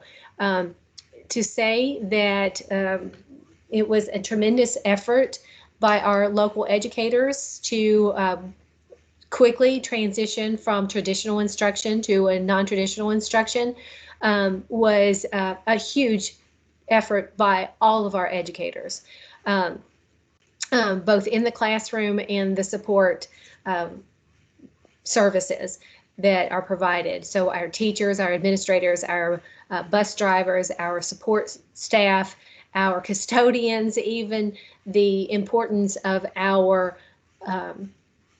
lunchroom staff became very apparent over the last part of the school year. So we all collectively came together as a education community to serve our students, and I'm so proud of the tremendous effort that was put forth, as well as over the past couple months, if I can call it a Herculean effort for our local educators to develop plans that will need to be revised and continue to be fluid.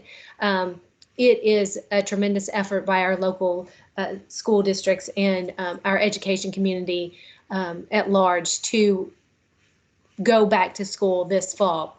It's a difficult and a regular return of school, but this added pressure of the health and safety concerns of our students and our staff and our families and our communities add to that difficulty of returning to school. So with that, we wanted to provide some guidance and direction on returning to school. So with this piece of guidance, what we wanted to do is encourage our local educators to think differently about the assessments that they do have. Because the state assessments were canceled very quickly, state assessment results will not be available to our educators in the fall. So without the reading, without the math, without the science, without those different assessment results, we want to encourage our teachers and our instructional staff to look at the information that they do have available, because we have really no idea of how the non-traditional instructions will impact our students. We have some concerns, we have some trepidation about all of our students that are if their needs were met, and but we don't know how all of our students will react to the non-traditional instruction. So we really wanted to encourage our educators to think differently about the pieces of data that they do have, so that as they plan for the return of their students, they can look at the academic needs of the students. So in that, we wanted to just highlight the things and data that our local educators do have. They have diagnostic assessments. Many of our districts purchase MAP and STAR and other diagnostic assessments that give back individual student information that can be used toward meeting the needs of students. Our local educators, our teachers, have classroom assessments that they can use, those end of chapter or those end of course exams that can be utilized in a different way to provide information when students come back. A lot of districts have interim assessments that they have developed. They sometimes call them benchmark assessments, and those can be used to get information and data so that when students return, those assessments could be used in a different way or a different manner and provide data to the teachers in order to develop their lesson plans. And also formative assessments. Kentucky has adopted CCSSOs, the Council of Chief State School Officers definition of formative assessments. And so those formative assessment processes can be used to, again, identify the needs of our students academically. So then we just wanted to encourage creativity and use of those different assessments, whether those can be administered in person, whether they can be administered online or some type of mixed model, and then use those assessment results, analyze those, and interpret that data in order to then make informed decisions as teachers plan for instructions of each individual students. So just wanted to share that with you as a piece of guidance that was developed for assistance of our educators as they return to school. Let me pause there and see if there's any questions whatsoever.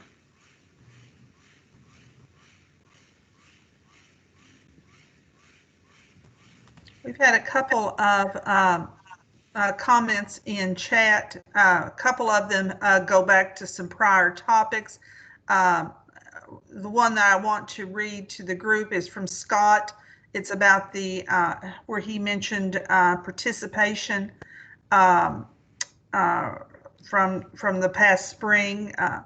And he says, to summarize what I was trying to explain before, I believe that many of the normal assessments that we usually rely on to assess and help schools with will be unavailable this next school year.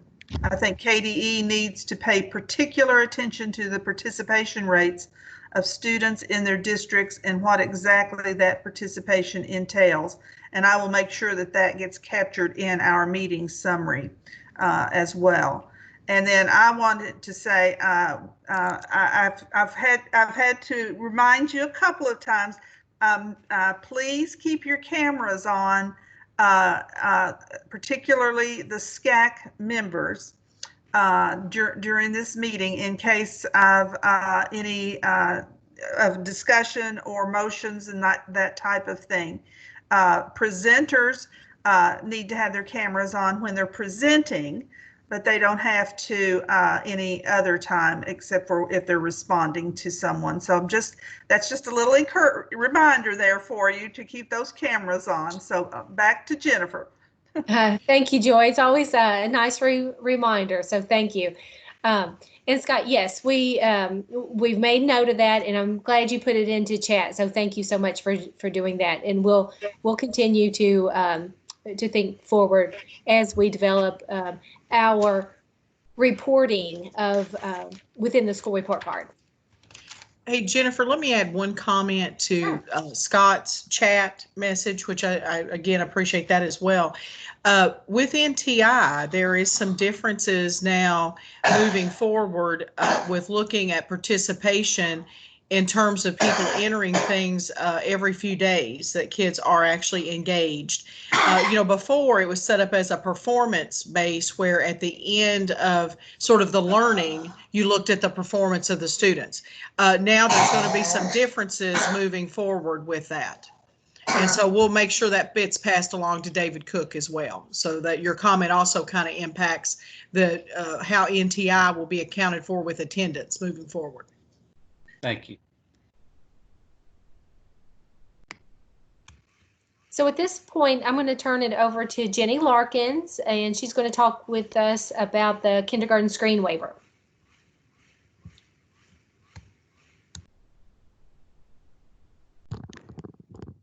Thank you, Jennifer.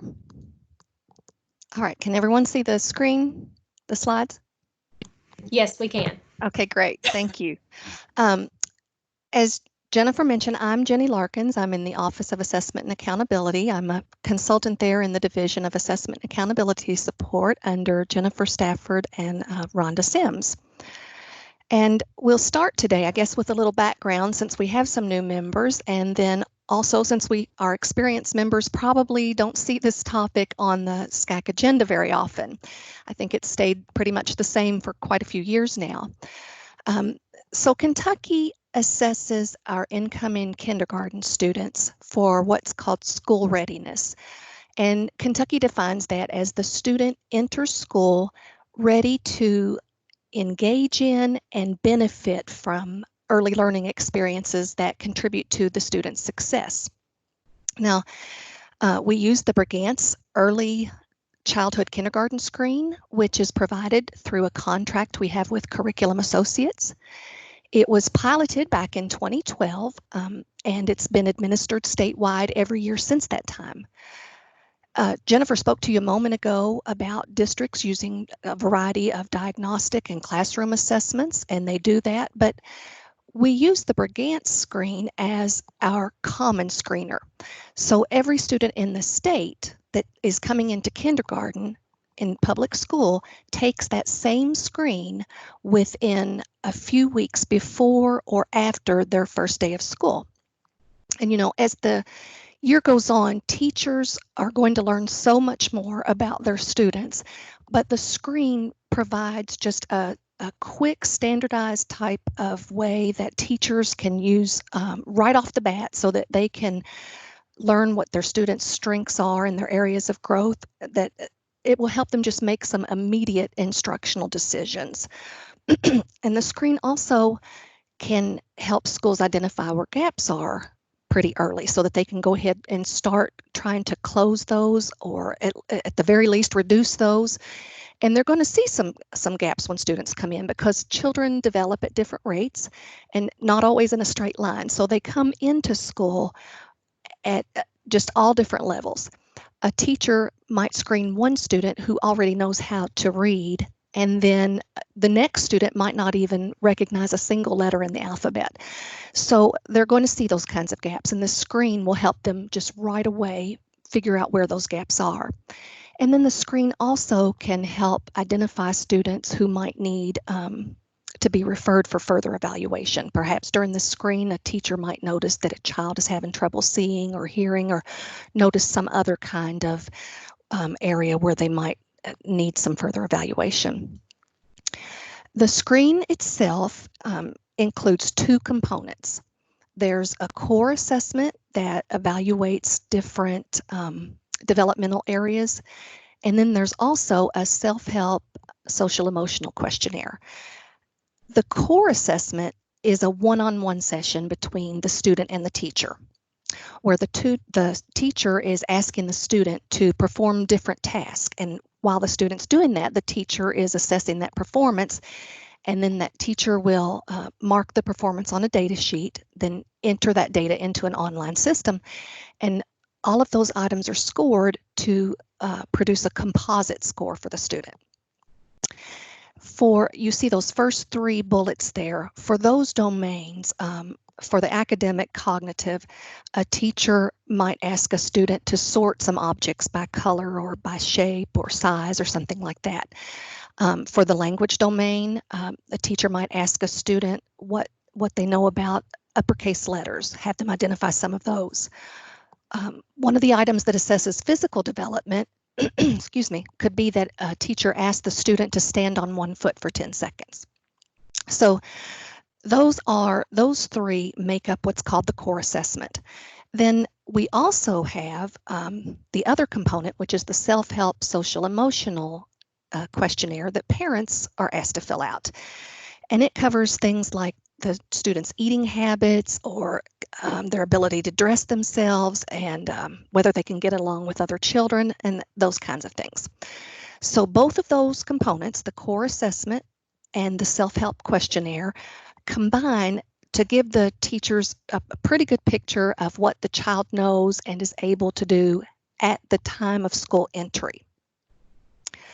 Now, Kentucky reports 3 levels of performance for school readiness, and those levels are based on that composite score of those first 3 domains that we talked about, the academic, cognitive, language, and physical development.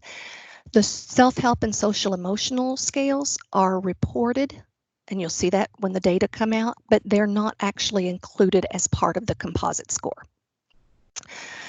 So based on that composite score, a student that's considered ready is on track, meets that definition, on track to engage in and benefit from those early learning experiences. If the student is ready with enrichments, that indicates that that student's on track, but that also the student could possibly be ready for more challenge in their academics and so on. And then a student who falls below that cut score is considered to be ready with interventions.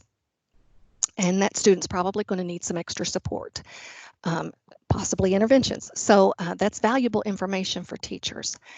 But it's important for me to mention here that the screener is not used as an entrance exam. So these titles, ready with enrichments, and so on, they're just performance levels that give the parents and the teacher an idea of where that student is right now to help guide the instruction.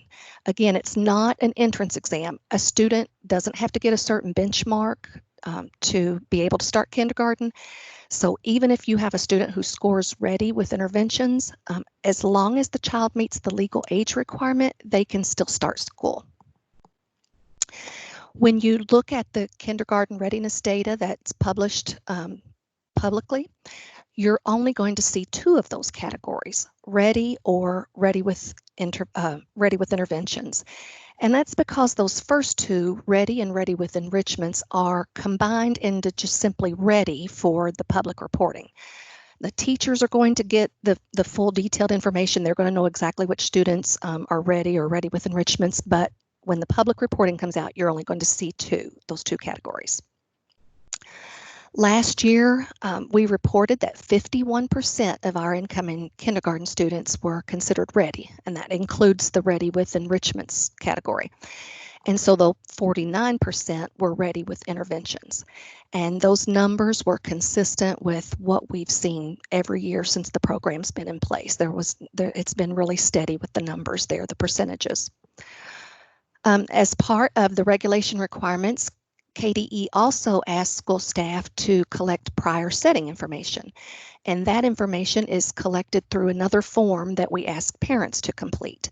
And it's pretty straightforward. We are just simply asking, where did your child spend the last year prior to kindergarten? Was the student at home, in childcare, preschool, Head Start, or something else? So the K-screen is required by regulation, and that's 704 KAR 5070, and that regulation sets the parameters of what we call the screening window or the administration window, and that's the time frame that schools have to get all of their incoming kindergartners screened. Each district's window could be a little different because it's determined by the school start date. Those incoming kindergarten students can be screened even before school starts, but no earlier than 15 calendar days before their first day of school. And then staff have until the 30th instructional day after school starts to finish all of the screens. So we call that their screening window or administration window. Then after the screening window closes, schools have 15 additional instructional days to enter all the data from the screens, but no later than October 15th. So that is the deadline for all districts to have data in. Then after the data are collected and validated, they are presented to the Kentucky Board of Education at their December meeting. And then soon after that, the data are posted publicly on the open house on the KDE website. Now, this timeline that is set, it's established, it's been implemented every year since the program started, 15 days before, 30 days after, and that kind of thing. And it's fairly tight and restricted, but it hasn't been a problem until this year. This year is not typical, and if I remember correctly, Interim Commissioner Brown's words were it was the most unusual year ever. So we're thinking that there are going to be a lot of different variables and challenges that schools are going to have to deal with when they reopen, that possibly the windows that they usually have, that 15 before and 30 after, might not be enough time to screen all their students, and that October 15th deadline just might not be late enough for them to get all of their data entered. So the board is going to hear a waiver request for the administration window and for the data reporting windows that are included in this regulation. So there are several reasons why that we request a waiver from for the board to discuss, and the first being that we have several of our districts that probably are going to take advantage of that variable instruction calendar where school can start no later than August 24th, or they may just have other late start dates that are later than they usually have. For all of those schools who are starting much later than they usually do, that's going to subtract some weeks off of the time they normally would have to get all of their students screened and to get their data entered before that October 15th deadline. There probably also, as we've discussed all day today, that there are going to be people that are starting off with just full NTI instruction, and then some that are going to offer virtual learning as an option. So all of that just means that we're going to have children that are not going to show up at school in person. And remember, we talked about that core assessment in the screen being a face-to-face interaction between the student and the teacher. It wasn't designed to be administered virtually. The vendor that provides the material, the screen, they don't recommend doing it virtually. They said that they haven't validated the data or any scores that come from a virtual screening. They don't have any support materials or offer any kind of training to administer it virtually. So if students don't actually show up in person, they're not going to be able to be screened. So another consideration that we have is this actual time it's going to take to screen the student. Each one of those face-to-face sessions with the student will take about 15 to 20 minutes.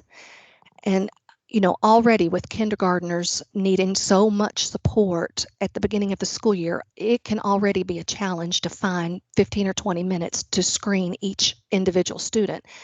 But when you add on all of the extra time it's going to take to sanitize the screening materials and the desk and chairs between each screen, excuse me, it is going to be difficult for teachers to get that done in just a few weeks at the beginning of the school year with everything else that's probably going to be going on. And then to add to that, to the situation, that teachers who are holding classes in person are probably going to have more responsibilities than they typically have. With all of the safety protocols they're going to have to keep up with, possibly more lesson planning and all that kind of stuff. So we see that there is a good reason to request a waiver for this. So at the August board meeting, the board will hear and consider a waiver of the administration window. That's that amount of time students, schools have to screen the students, and then also the data reporting window, which is that time that the schools have and the deadline for entering the data and then for us reporting the data to the board. Remember, they have the 15 days before and 30 instructional days after to get those students screened, and 45 days sounds like plenty of time. In a typical year it might just be, and we don't seem to have a problem with it. But with all of the challenges we just talked about, it is going to be difficult. And then if the board does agree to expand the administration window, then that October 15th deadline for data entry and then possibly the December reporting to the board would also need to be pushed forward. So I know that was a lot of information. So if you have any questions about any of that, I, of course, be certainly glad to answer that. But we would also like to hear your input on the waiver request. And, from the perspective you have, all the different roles you mentioned that you were representing and your parents and community members, we'd like to know what your thoughts are and your recommendations about expanding that administration window and extending the reporting deadline.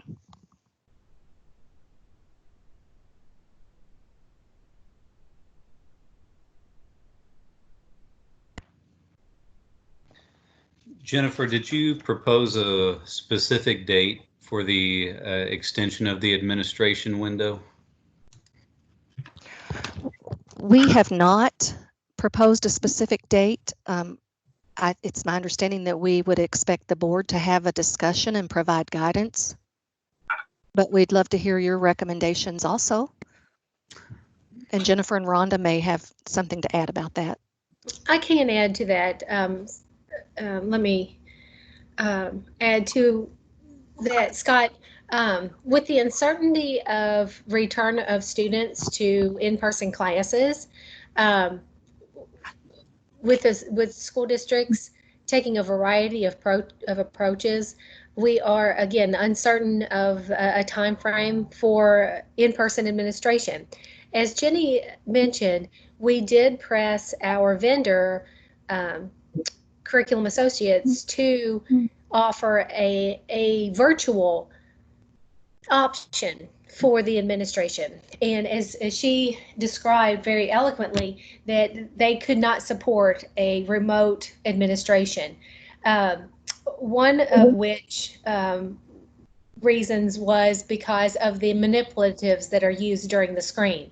So in order to screen every student, manipulatives would have had to be delivered to students in a remote location, and then those manipulatives would have had to come back and then go out clean, then go out to the next person, and that administrative task seemed too much to ask during these very difficult times as it is.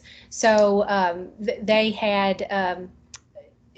they really would not support the administration of a remote or virtual screen. So in lieu of that, we said that we thought that that information was necessary.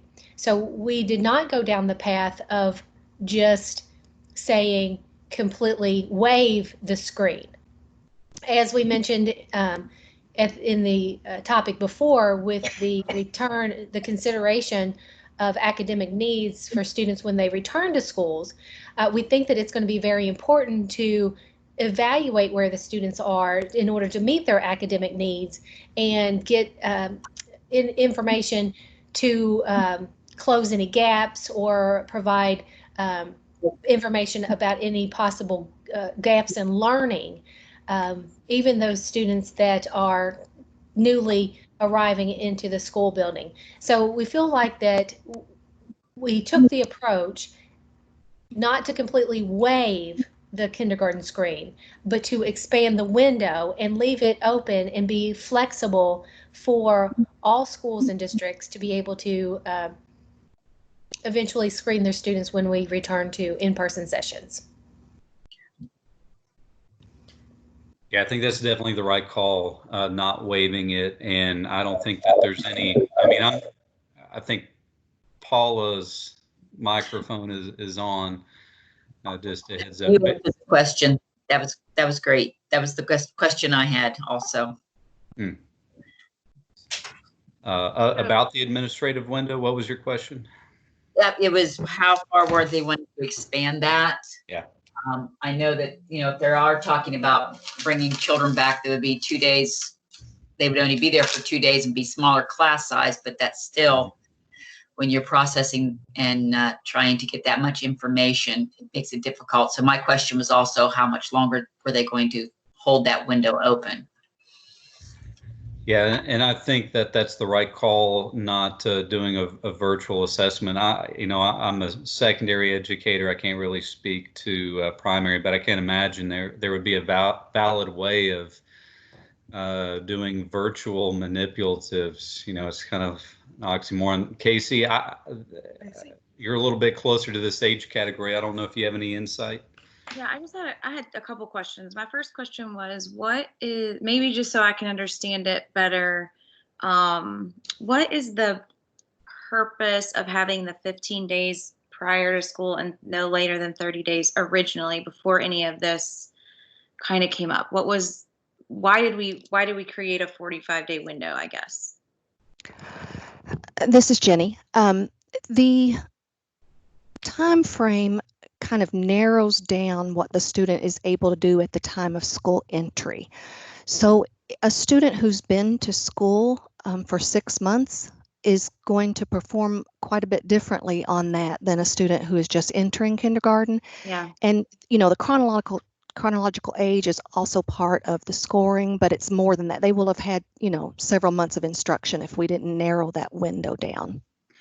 That makes sense. So then I guess my next question is, what if districts don't go back at all?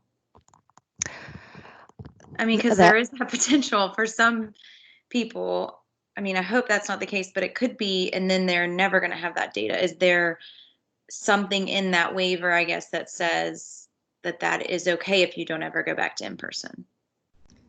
Well, we are saying that if they do not go back to school in person, that they're not going to be able to be screened, basically, because, they're not doing it virtually. Right. Jennifer and Rhonda may speak more to policy. I think if time goes on and they just simply can't return to school, I'm sure the department would have some sort of either exemption process or some way to deal with that. Yeah. That's right. And what we've discussed, Casey, is at some point throughout the school year is to really just close it down, for lack of better words, and to report what we have. Okay.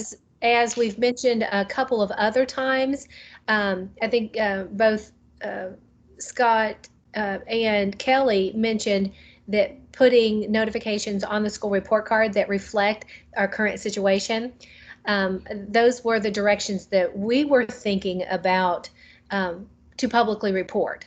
Maybe do some type of percentage of participation or number of students out of so many students.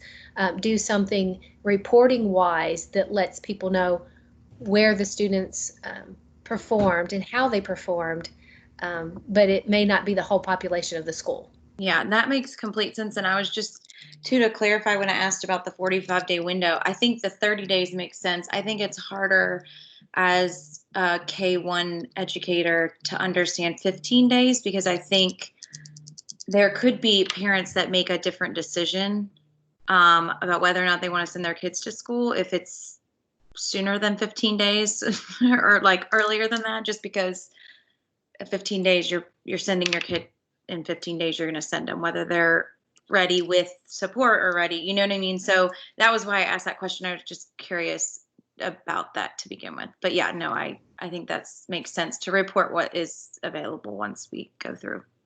Thank you. And if I can explain the 15 days prior, I believe that was sort of to give schools an opportunity to get students screened, maybe at kindergarten camps or registration periods that happen before school. Just kind of, they can start that school year out with that information and get some of those screens finished. Yeah, that's very helpful. I think it would be helpful to be even more like 45 days before or whatever. Yeah. Would be good. Okay, Kelly, you have a comment? Yeah, so I'm putting on my measurement and assessment cap here. That's part of what I do. And I've worked actually a decent amount with my early childhood colleagues on online assessments and just, alternative, because we have a lot of situations with our rural populations where this is already an issue pre-COVID. To get these kind of things done. I also just want to note that many of you don't, I'm from rural West Virginia. So this COVID situation has actually been a blessing in disguise for my rural community. I have families that have gotten services during this period that they've never been able to get in their lives because people are doing telehealth and PT and these kind of things online that have never been offered before.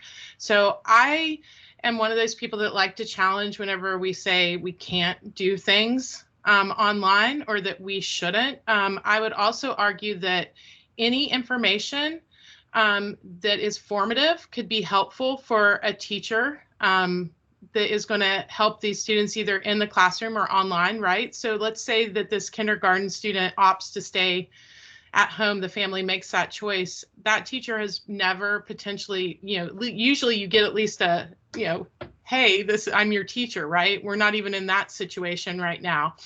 Maybe this is an opportunity to partner with higher education. We've got pre-service teachers who are trained in a lot of these things that are looking for hours that have to get this kind of, these kind of experiences where it may not be that standardized test that we want to use, but maybe we can do some kind of assessment that would at least help us serve these students, that we really put it in this formative mode where we are worried about the service of the students and the support for the teachers, that they have the right information. So I just want to throw that out there.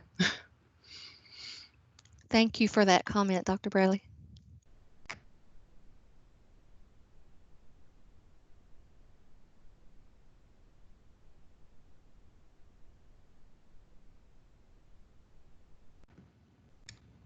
All right, any other questions or recommendations?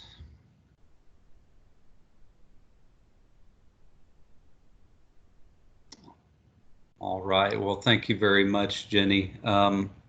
Let's move on to, it looks like we combined items 7 and 8. So if there's no objections, I'll move to number 9. And that would be the new regulation regarding technology. Do we have Laura Readiness? I am on here. Did I say that right? You didn't, but that's okay.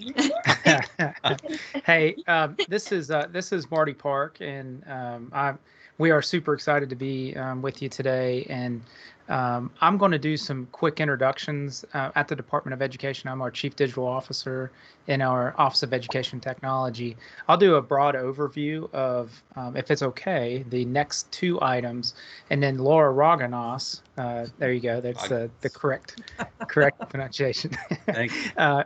Yeah, so Laura Raganos, who has led our Kentucky Academic Standards for Technology work for us, will go into a bit more detail. And then Mr. James Allen, who has led our Kentucky Academic Standards for Library Media, will go into a bit more detail. So if that's okay, we would love to proceed. And again, thank you for letting us share with you today.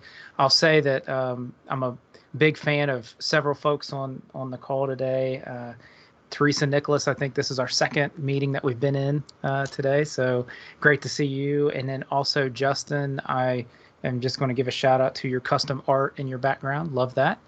And then Dr. Bradley, I think that your last statement referencing some of the digital superpowers that we are pulling into our tools and our tool sets really get at questioning when we say we can't do this online. And so you actually set us up perfectly. I know we didn't plan that, but you set us up perfectly for these two topics. And so to reference initially our Kentucky Academic Standards for Technology, this is a refresh set of academic standards for us. For quite some time, we have had defined academic standards for technology. They were bundled into our initial regulation that had all of our content standards in it. And as you've seen over the last couple of years, we've one by one started to pull out into separate academic standards and specifically separate administrative regulations for each content area. And so the academic standards for technology will now be referenced as 704 KAR 8:090. And we are getting ready to enter into our second read by our Kentucky Board of Education. And throughout the work, we've had a lot of favorable response, which we're excited about. And so hopefully the second read will result in approval by our Kentucky Board of Education. We'd love to get some feedback from you as well. And then this specific administrative regulation and referenced academic standards will move into the additional legislative process. And so we're excited to share. I'm going to go ahead and share my screen with you. And I do believe that you have all of these materials already. And I'll ask real quick, and we'll play a quick game to see who can tell me that they can see my screen first.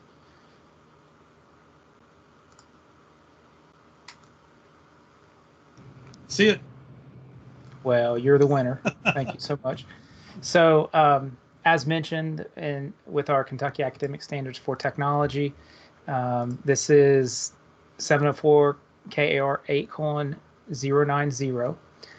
These are new administrative regulations and I want to make sure to point out that our Kentucky Academic Standards for Technology are what we refer to as required academic standards, whereas when we share here in a few minutes our our academic standards for library media, they are what we refer to as elective. And I want to just spend a second on that. So our required academic standards for technology are specifically required as connected to our minimum graduation requirements in a single sentence that references that our before graduation, our students need to demonstrate competencies in technology. And so we connect those competencies here in our academic standards for technology. So we define the competencies through our academic standards for technology.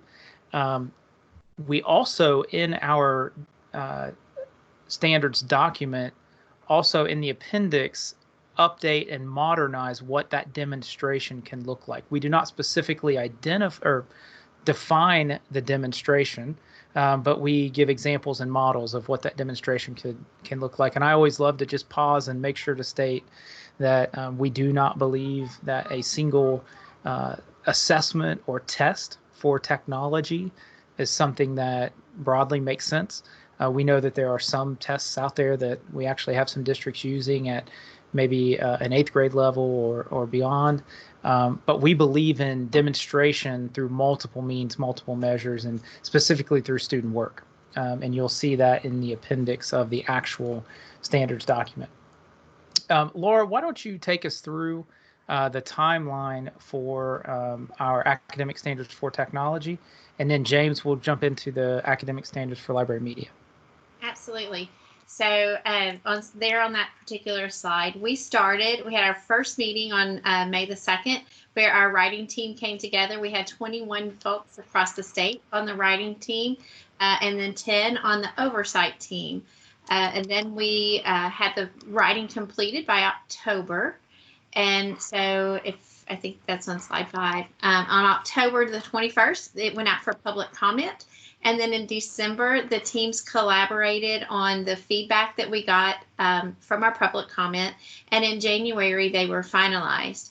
What I want to point out on this timeline is that they went from beginning to finished product in 8 months, and we only had one in-person meeting, which I think is a huge win and a highlight that the technology standards were written leveraging technology and collaborating online, and that was before COVID. So that was a huge accomplishment. So kudos to the writing team and to the oversight team on everything that they did to pull these together. Our standards are focused on our global ISTE standards, and ISTE is the International Society for Technology in Education. And so we follow those guidelines as well as some other states' documents and examples that they had. If you can go to the next slide, please. Our writing team was dedicated to a cross-curricular connection. So that means we worked really hard aligning those both horizontally and vertically. They're very fluid and very easy to integrate into all grade levels and all content areas. And that is probably the best feedback that we got from most people when we went for public comment. We had a 98% approval overall rate from with just minor suggestions. So I think the writer's vision for our standards was very well written, very well they followed it very well and did a tremendous job in the writing process. Let's go to the next slide. And Laura, before I jump to the next slide, I think it's important to also mention from a vision perspective, our writers understood it. And again, we had applications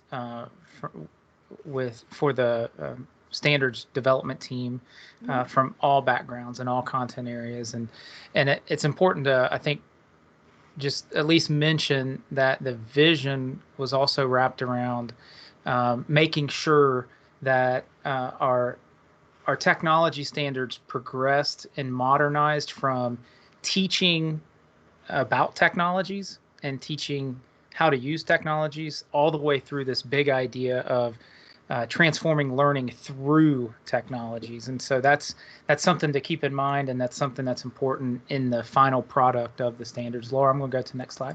Absolutely. So here you see with the identifier, the architecture of the standards.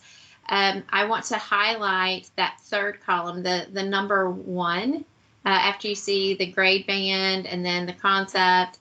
The indicator, if there is a 1 in that place, the 1 indicates a skill for the students to learn. And so those are those entry level, those beginning skills.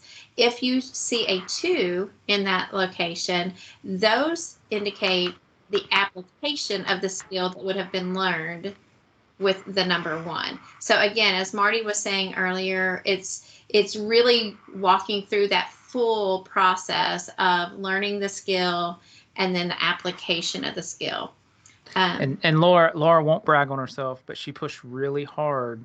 The international standards actually just stop at the skill level, and so working with at least one other state, Laura helped push on from a writing and development process that we push beyond just identifying a skill and actually target applying the skill, which is next level for us. And I think that just speaks to the fact that we want to ensure that our students don't just leave being able to like check the box. They actually know how to apply what they have learned. So I think that that's huge, and it's a huge part of this graduation requirement. Yeah, and so then the next slide shows the grade band overviews, which you will see those in our finished product of the standards. And right before you get to each grade band, there is a descriptor of what you will find in that next section. And it shows that fluid progression from kindergarten through grade 12. So this was in these grade band overviews, just to share with the members that this was an add in between our first reading and second reading. And so we're pleased to be able to include this in our final, hopefully KBE, Kentucky Board of Education approved academic standards for technology. Yeah. And so what I also want to, I think the next slide talks about, shows some of the data that we had from our feedback from the public comment. But what I want to stress, and Marty kind of alluded to it a little bit ago, with being able to, in the appendix, have those examples, demonstrators of what how they can implement these. What I want to also just sort of tag along with this is that our digital learning coaches, a group that I get to work with across the state, and Teresa Nicholas is actually one of those ladies too. So yay, shout out for you, Teresa. Our DLCs have really are starting to develop a lot of the teacher resources on the back end, so that once these technology standards roll out, not only are we going to be able to hand the teachers this new set of standards, but we're also going to be able to hand them, from our digital learning coaches, this whole repository of teacher resources and student examples, so that they can say, oh, this is how you implement digital citizenship in second grade versus digital citizenship in a middle school social studies class versus a high school physics class. So what does that look like in each of these grade levels and content areas? So I'm super excited about that work that's going on right now, and will be able to be delivered around about the same time that our technology standards roll out. And I just want to say one last thing. I hope you see that those are kindergarten through grade 12. I've been on several calls here recently with districts, and they're like, oh, what technology standards? And what I want to just really stress is how wonderful our teachers in Kentucky are. And no matter what grade level they have been teaching, that for the last few months, our teachers in Kentucky have proven through NTI that they can absolutely do this. They absolutely can do it. Huge kudos to them. They are delivering instruction in ways that they never dreamed they might have to. But I also think that also pushes on the fact that our students are demonstrating their understanding in ways that we just haven't asked them to do in the past. And so when all of this rolls out next year, I believe that these standards will be easier to implement because of the experiences that we've had and that we're getting ready to go through. So kudos to our teachers, and I'm just so thrilled with this work and can't wait to get it out into your hands officially. Thank you, Laura. And as mentioned, we started this work on both sets of standards, the academic standards for technology and the academic standards for library media, prior to our current public health crisis, and something that we're reminded of daily is for that these standards are for such a time as this, and we really need to, as much as we can, push on the application of this work. Our students can and will improve their skill sets and demonstrate proofs of learning through the uses of these academic standards, and so we're excited about that. We'll pause real quick for any questions that are related, and I'll stop sharing my screen real quick, and then we'll jump back in. But if it's okay, if we can pause for any questions or related comments before we jump into the academic standards for library media.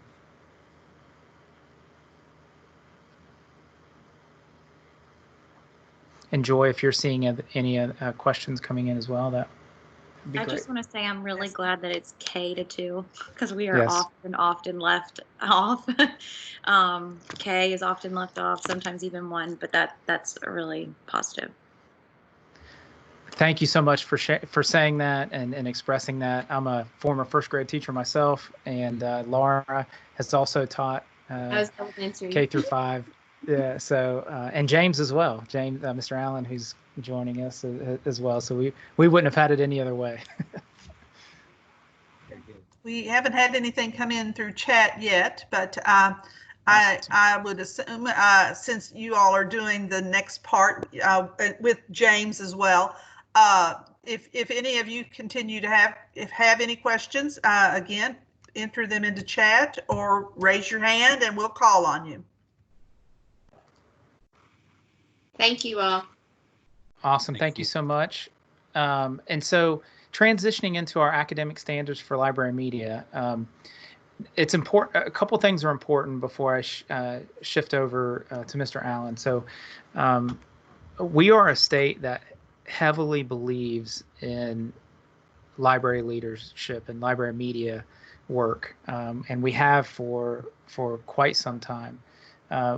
During times when other states have transitioned away from what goes on in library media centers, we've kind of pushed harder, and I think that we're proving the value there as we move forward. We now have a dedicated library leader at the Kentucky Department of Education. That's Mr. James Allen. He's been in several different school districts as a teacher and as a library leader. And so he's led the work for us. Just one part of his work is to lead the development of our first ever K through 12 academic standards for library media. And there's several reasons this is important, but it's important to, I think, also understand that we are a state that every school has a certified library leader, a certified library media teacher. Every school has access to one. Now, in some schools, that's a part-time position, but in the majority of our schools, that's a full-time position.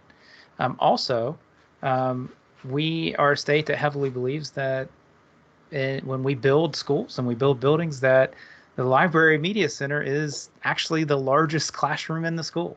And so that's important for us to leverage as well. And I know James would add that it's the largest and best classroom in the school. And so we believe in co-teaching and collaborating from a library media center. And we believe in all of the work from a learning perspective that students get to engage in through K through 12 through our library media centers. And so the development of these first ever academic standards for library media are very timely for us and very important. So I know you have access to these. I'm going to share my screen, and I want you to also know that what we're sharing today are the very same Kentucky Board of Education materials that will be acted on. These library media academic standards in August will be the first reading. And so then we will hope to have a second reading and approval from our KBE in October. So this will be the first reading. So it's not an action item yet, but we're hope to get additional feedback. And so, James, if you can let me know when you can see my screen. And then. All right. Thank you. And before James takes off, I want to push on one more thing that I mentioned earlier, and I want to explain it a bit more. So these are what we refer to as elective academic standards. And so by elective, what we mean, and they actually are parallel to our Kentucky academic standards for computer science as well, where it's not required for every student to learn these standards. However, and it's a big however, when students are engaged in library media work, these are the standards to be used and referenced. And we're able to make that same statement with our last year's adoption of academic standards for computer science, where it's not required that every student learn computer sciences. However, when computer sciences are taught, then those are the standards to be used and referenced. And so these academic standards for library media are the same exact thing. And so our new regulation is 704 KAR 8:100. And this is a dedicated administrative regulation for library media. James, take us through our timeline and. Yeah, I could almost just echo what Laura said about the timeline. We're just about a month, 2, maybe 3 behind the technology standards. So we met for the first time almost just about a year ago with 30 library leaders from around the state. It was kind of how you mentioned people from different areas, every grade level. We had some higher education representatives there to help us also, some district technology coordinators. It was really a good team. So we divided up into a writing and oversight team, just like the technology standards. About 20 people were on the writing team and 10 on the oversight team. And we did, I mean, similar to what Laura said, we only met once in person. And then we had these grand plans to meet in March, but then things kind of went a different direction. So, but it was all good. We also utilized some technology to help us get everything completed in time. So our public comment window just ended on June 26th. It was also very positive. There's might be a typo in your materials, but it was about 97% approval or just small recommendations. So we were really happy to see that. We had about 130 people respond to those. We also that very first meeting we had worked on this vision that we have for the standards. So like Marty said, we haven't had library standards in Kentucky ever. The best that we've had is a link on KD's website to the national standards, which was good, but we just didn't really have a dedicated Kentucky version of those. So I'm excited to have these almost completed. So they'll be a great tool for our school librarians to use in conjunction with classroom teachers also. I won't read these out loud to you. I will read some other stuff in a second out loud to you. So ours are, this will look similar to other standards. It's the first part kind of does it by grade level, starting in kindergarten, yay. And that K2 area is kind of the introduction for kids, so it's really important. And then the next, that middle section, the concept, standard, and the learning priority, those all come from the American Association of School Librarians. So they just released their new version of standards in 2017. So we're using a fairly recent and updated set of standards, which is also good. They spent a lot of time and money on research into those. I think they started in 2015. I was part of a cohort of people that worked on those a long time ago. So they spent a lot of time getting those exactly the way they wanted them. The part I want to read out loud to you is that concept. There's 6 shared foundations for these, and I just want you to think about every content area in the school as I read these out loud, and how they to me they kind of are like glue and like an umbrella over all of the other content areas. So the first one is inquire, build new knowledge through inquiry and thinking critically. You could apply that to any content area really. Include, be inclusive, and have respect for diversity and learning. I think that's really key at this time in our history. Collaborate, partner with others to broaden perspectives and achieve common goals. The next one's curate, collect, organize, and share resources. This is really important, especially if we're doing distance type learning. Explore, innovate through a growth mindset and reflection, and then engage. I'm really passionate about this one. Ethically use and create information. So no matter what content area our students are in, they're creating products. Our teachers are creating products, and this section of the standards really helps kids learn how to do that responsibly. And then that performance indicator is what our writing team added on to the national standards. So this is our Kentuckyized version of those. So it gives the grade levels K2, 3, 5, middle and high, kind of specific goals to reach for each of those grade bands. I also say I'm very proud of the work that the teams and with the leadership of Laura and James in both of these standard sets, that there is a very well developed, what we refer to as a progression chart for these standards, that you can easily see the fluidity as you move between grade bands and grade levels, and how they're all connected. And the language is very common in between those. Some may even be exactly the same for the grade bands, and that's on purpose. And we also try to make each of those indicators something you could assess. And assess is not going to be like a test at the end of the year, but they're things that individual librarians and classroom teachers will be able to work together on to make sure students are getting those areas. And then James, the public comments, I think it, as you mentioned, yeah, 59% of the responses were accept as is, and then we had some really good suggestions, and I know that the team worked really hard to implement those suggestions that came in through the public comments. Some was wording based, but they were great. It was great feedback. I guess. All right. Open it up anything for else, James, that you want to? No, yeah. No, I'm good. So I will stop sharing my screen, and as James mentioned, we'll open up for questions or ideas or thoughts. Again, we're excited to not just continue to move through the process all the way through legislative adoption, but more importantly, through implementation. You all have been hanging in there today. It's a long afternoon. I appreciate you all. Can you briefly mention those values? I forget what category it was specifically. Curate was one of them. What were the others? It's inquire, include, collaborate, curate, explore, and engage. Some good words. Absolutely.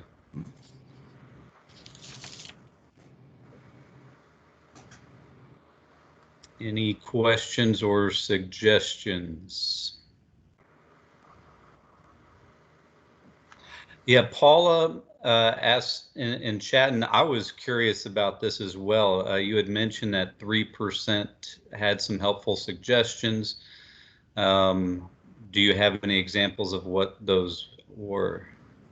Some, they were really detailed, and I don't know if Marty, if you want to go back to that slide, 70% of the respondents are school librarians, library media specialists. So they're like in the trenches doing this every day. So some people are very passionate about, individual words. Like we went back and forth about discern and discern and distinguish.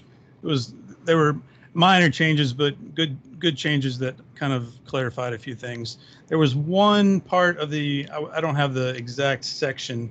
It's the include section that we actually changed a bit of wording in the national standards, and that was the only place that we did that. It was we exchanged tolerance for appreciate, I believe, is the wording that we changed.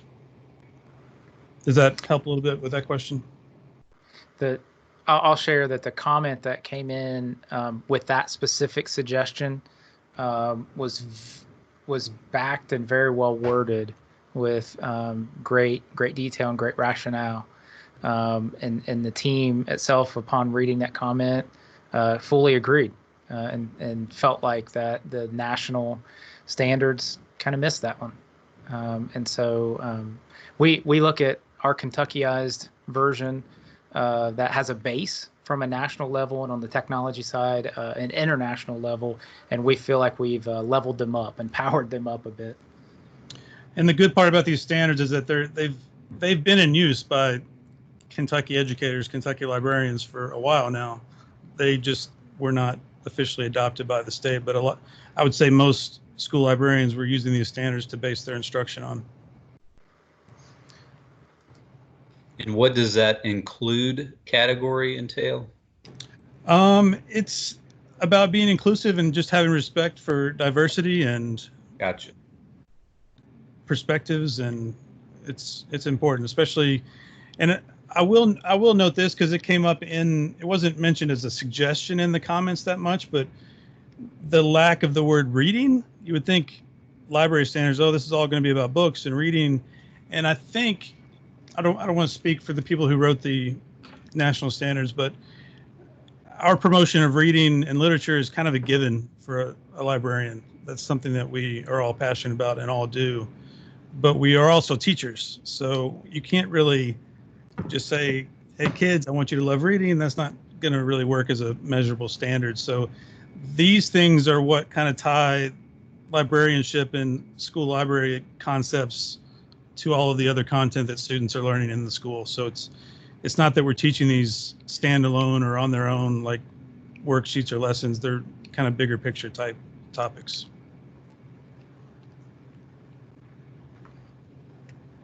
Right. Any other questions?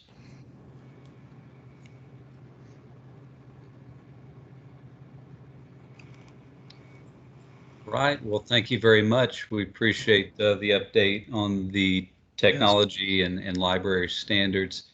Thank you all. Thank you all. Before we adjourn, does anybody have any questions, comments as we wrap up? This is Joy.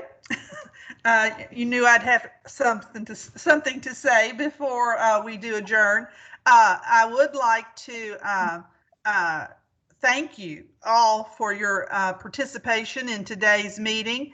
I think it's gone really well with being our first virtual meeting. It is long, I agree with you, but you don't, at least you don't have to travel after the meeting is over. So that's one good thing. Our next meeting is scheduled for September the 15th, which I'm sure Scott will mention to you.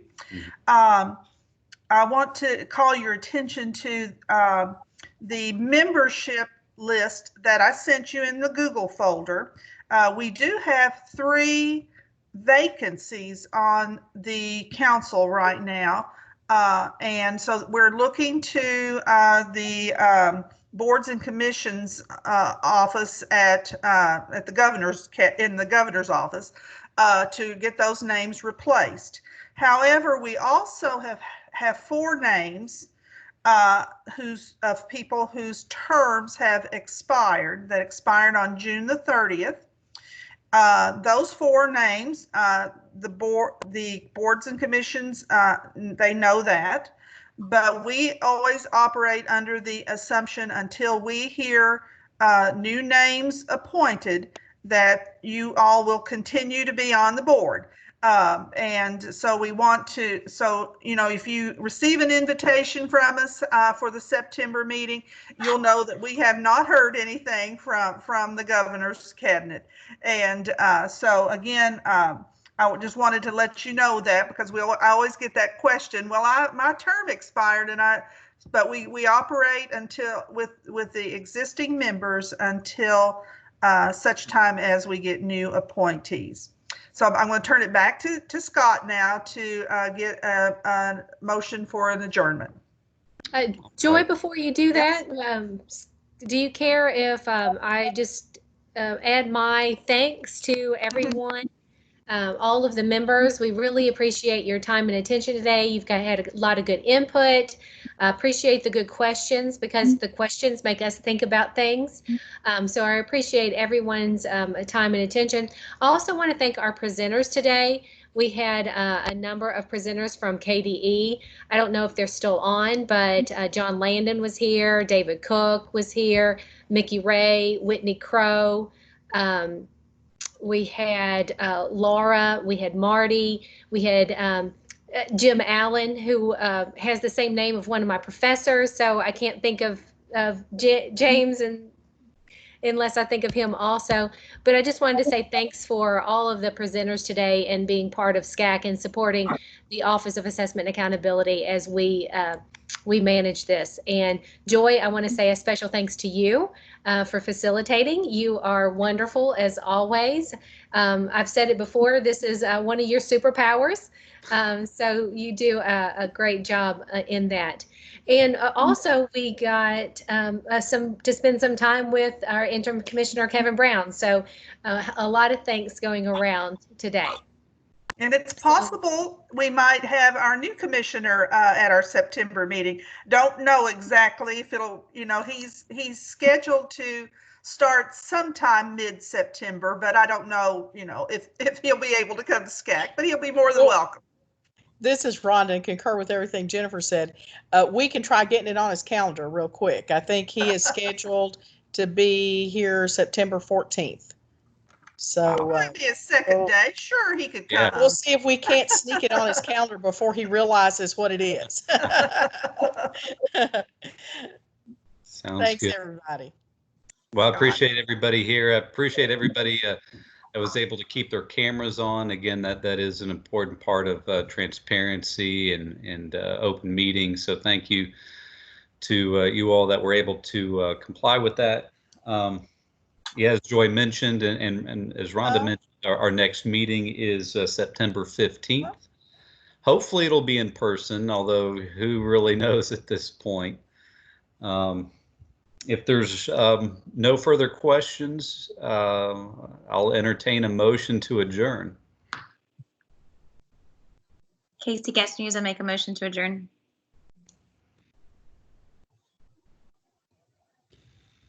Teresa Nicholas, I'll second. All right, thank you, Casey. Thank you, Teresa. We've got a motion second to adjourn. All those in favor, please say aye. Aye. Aye. Any opposed?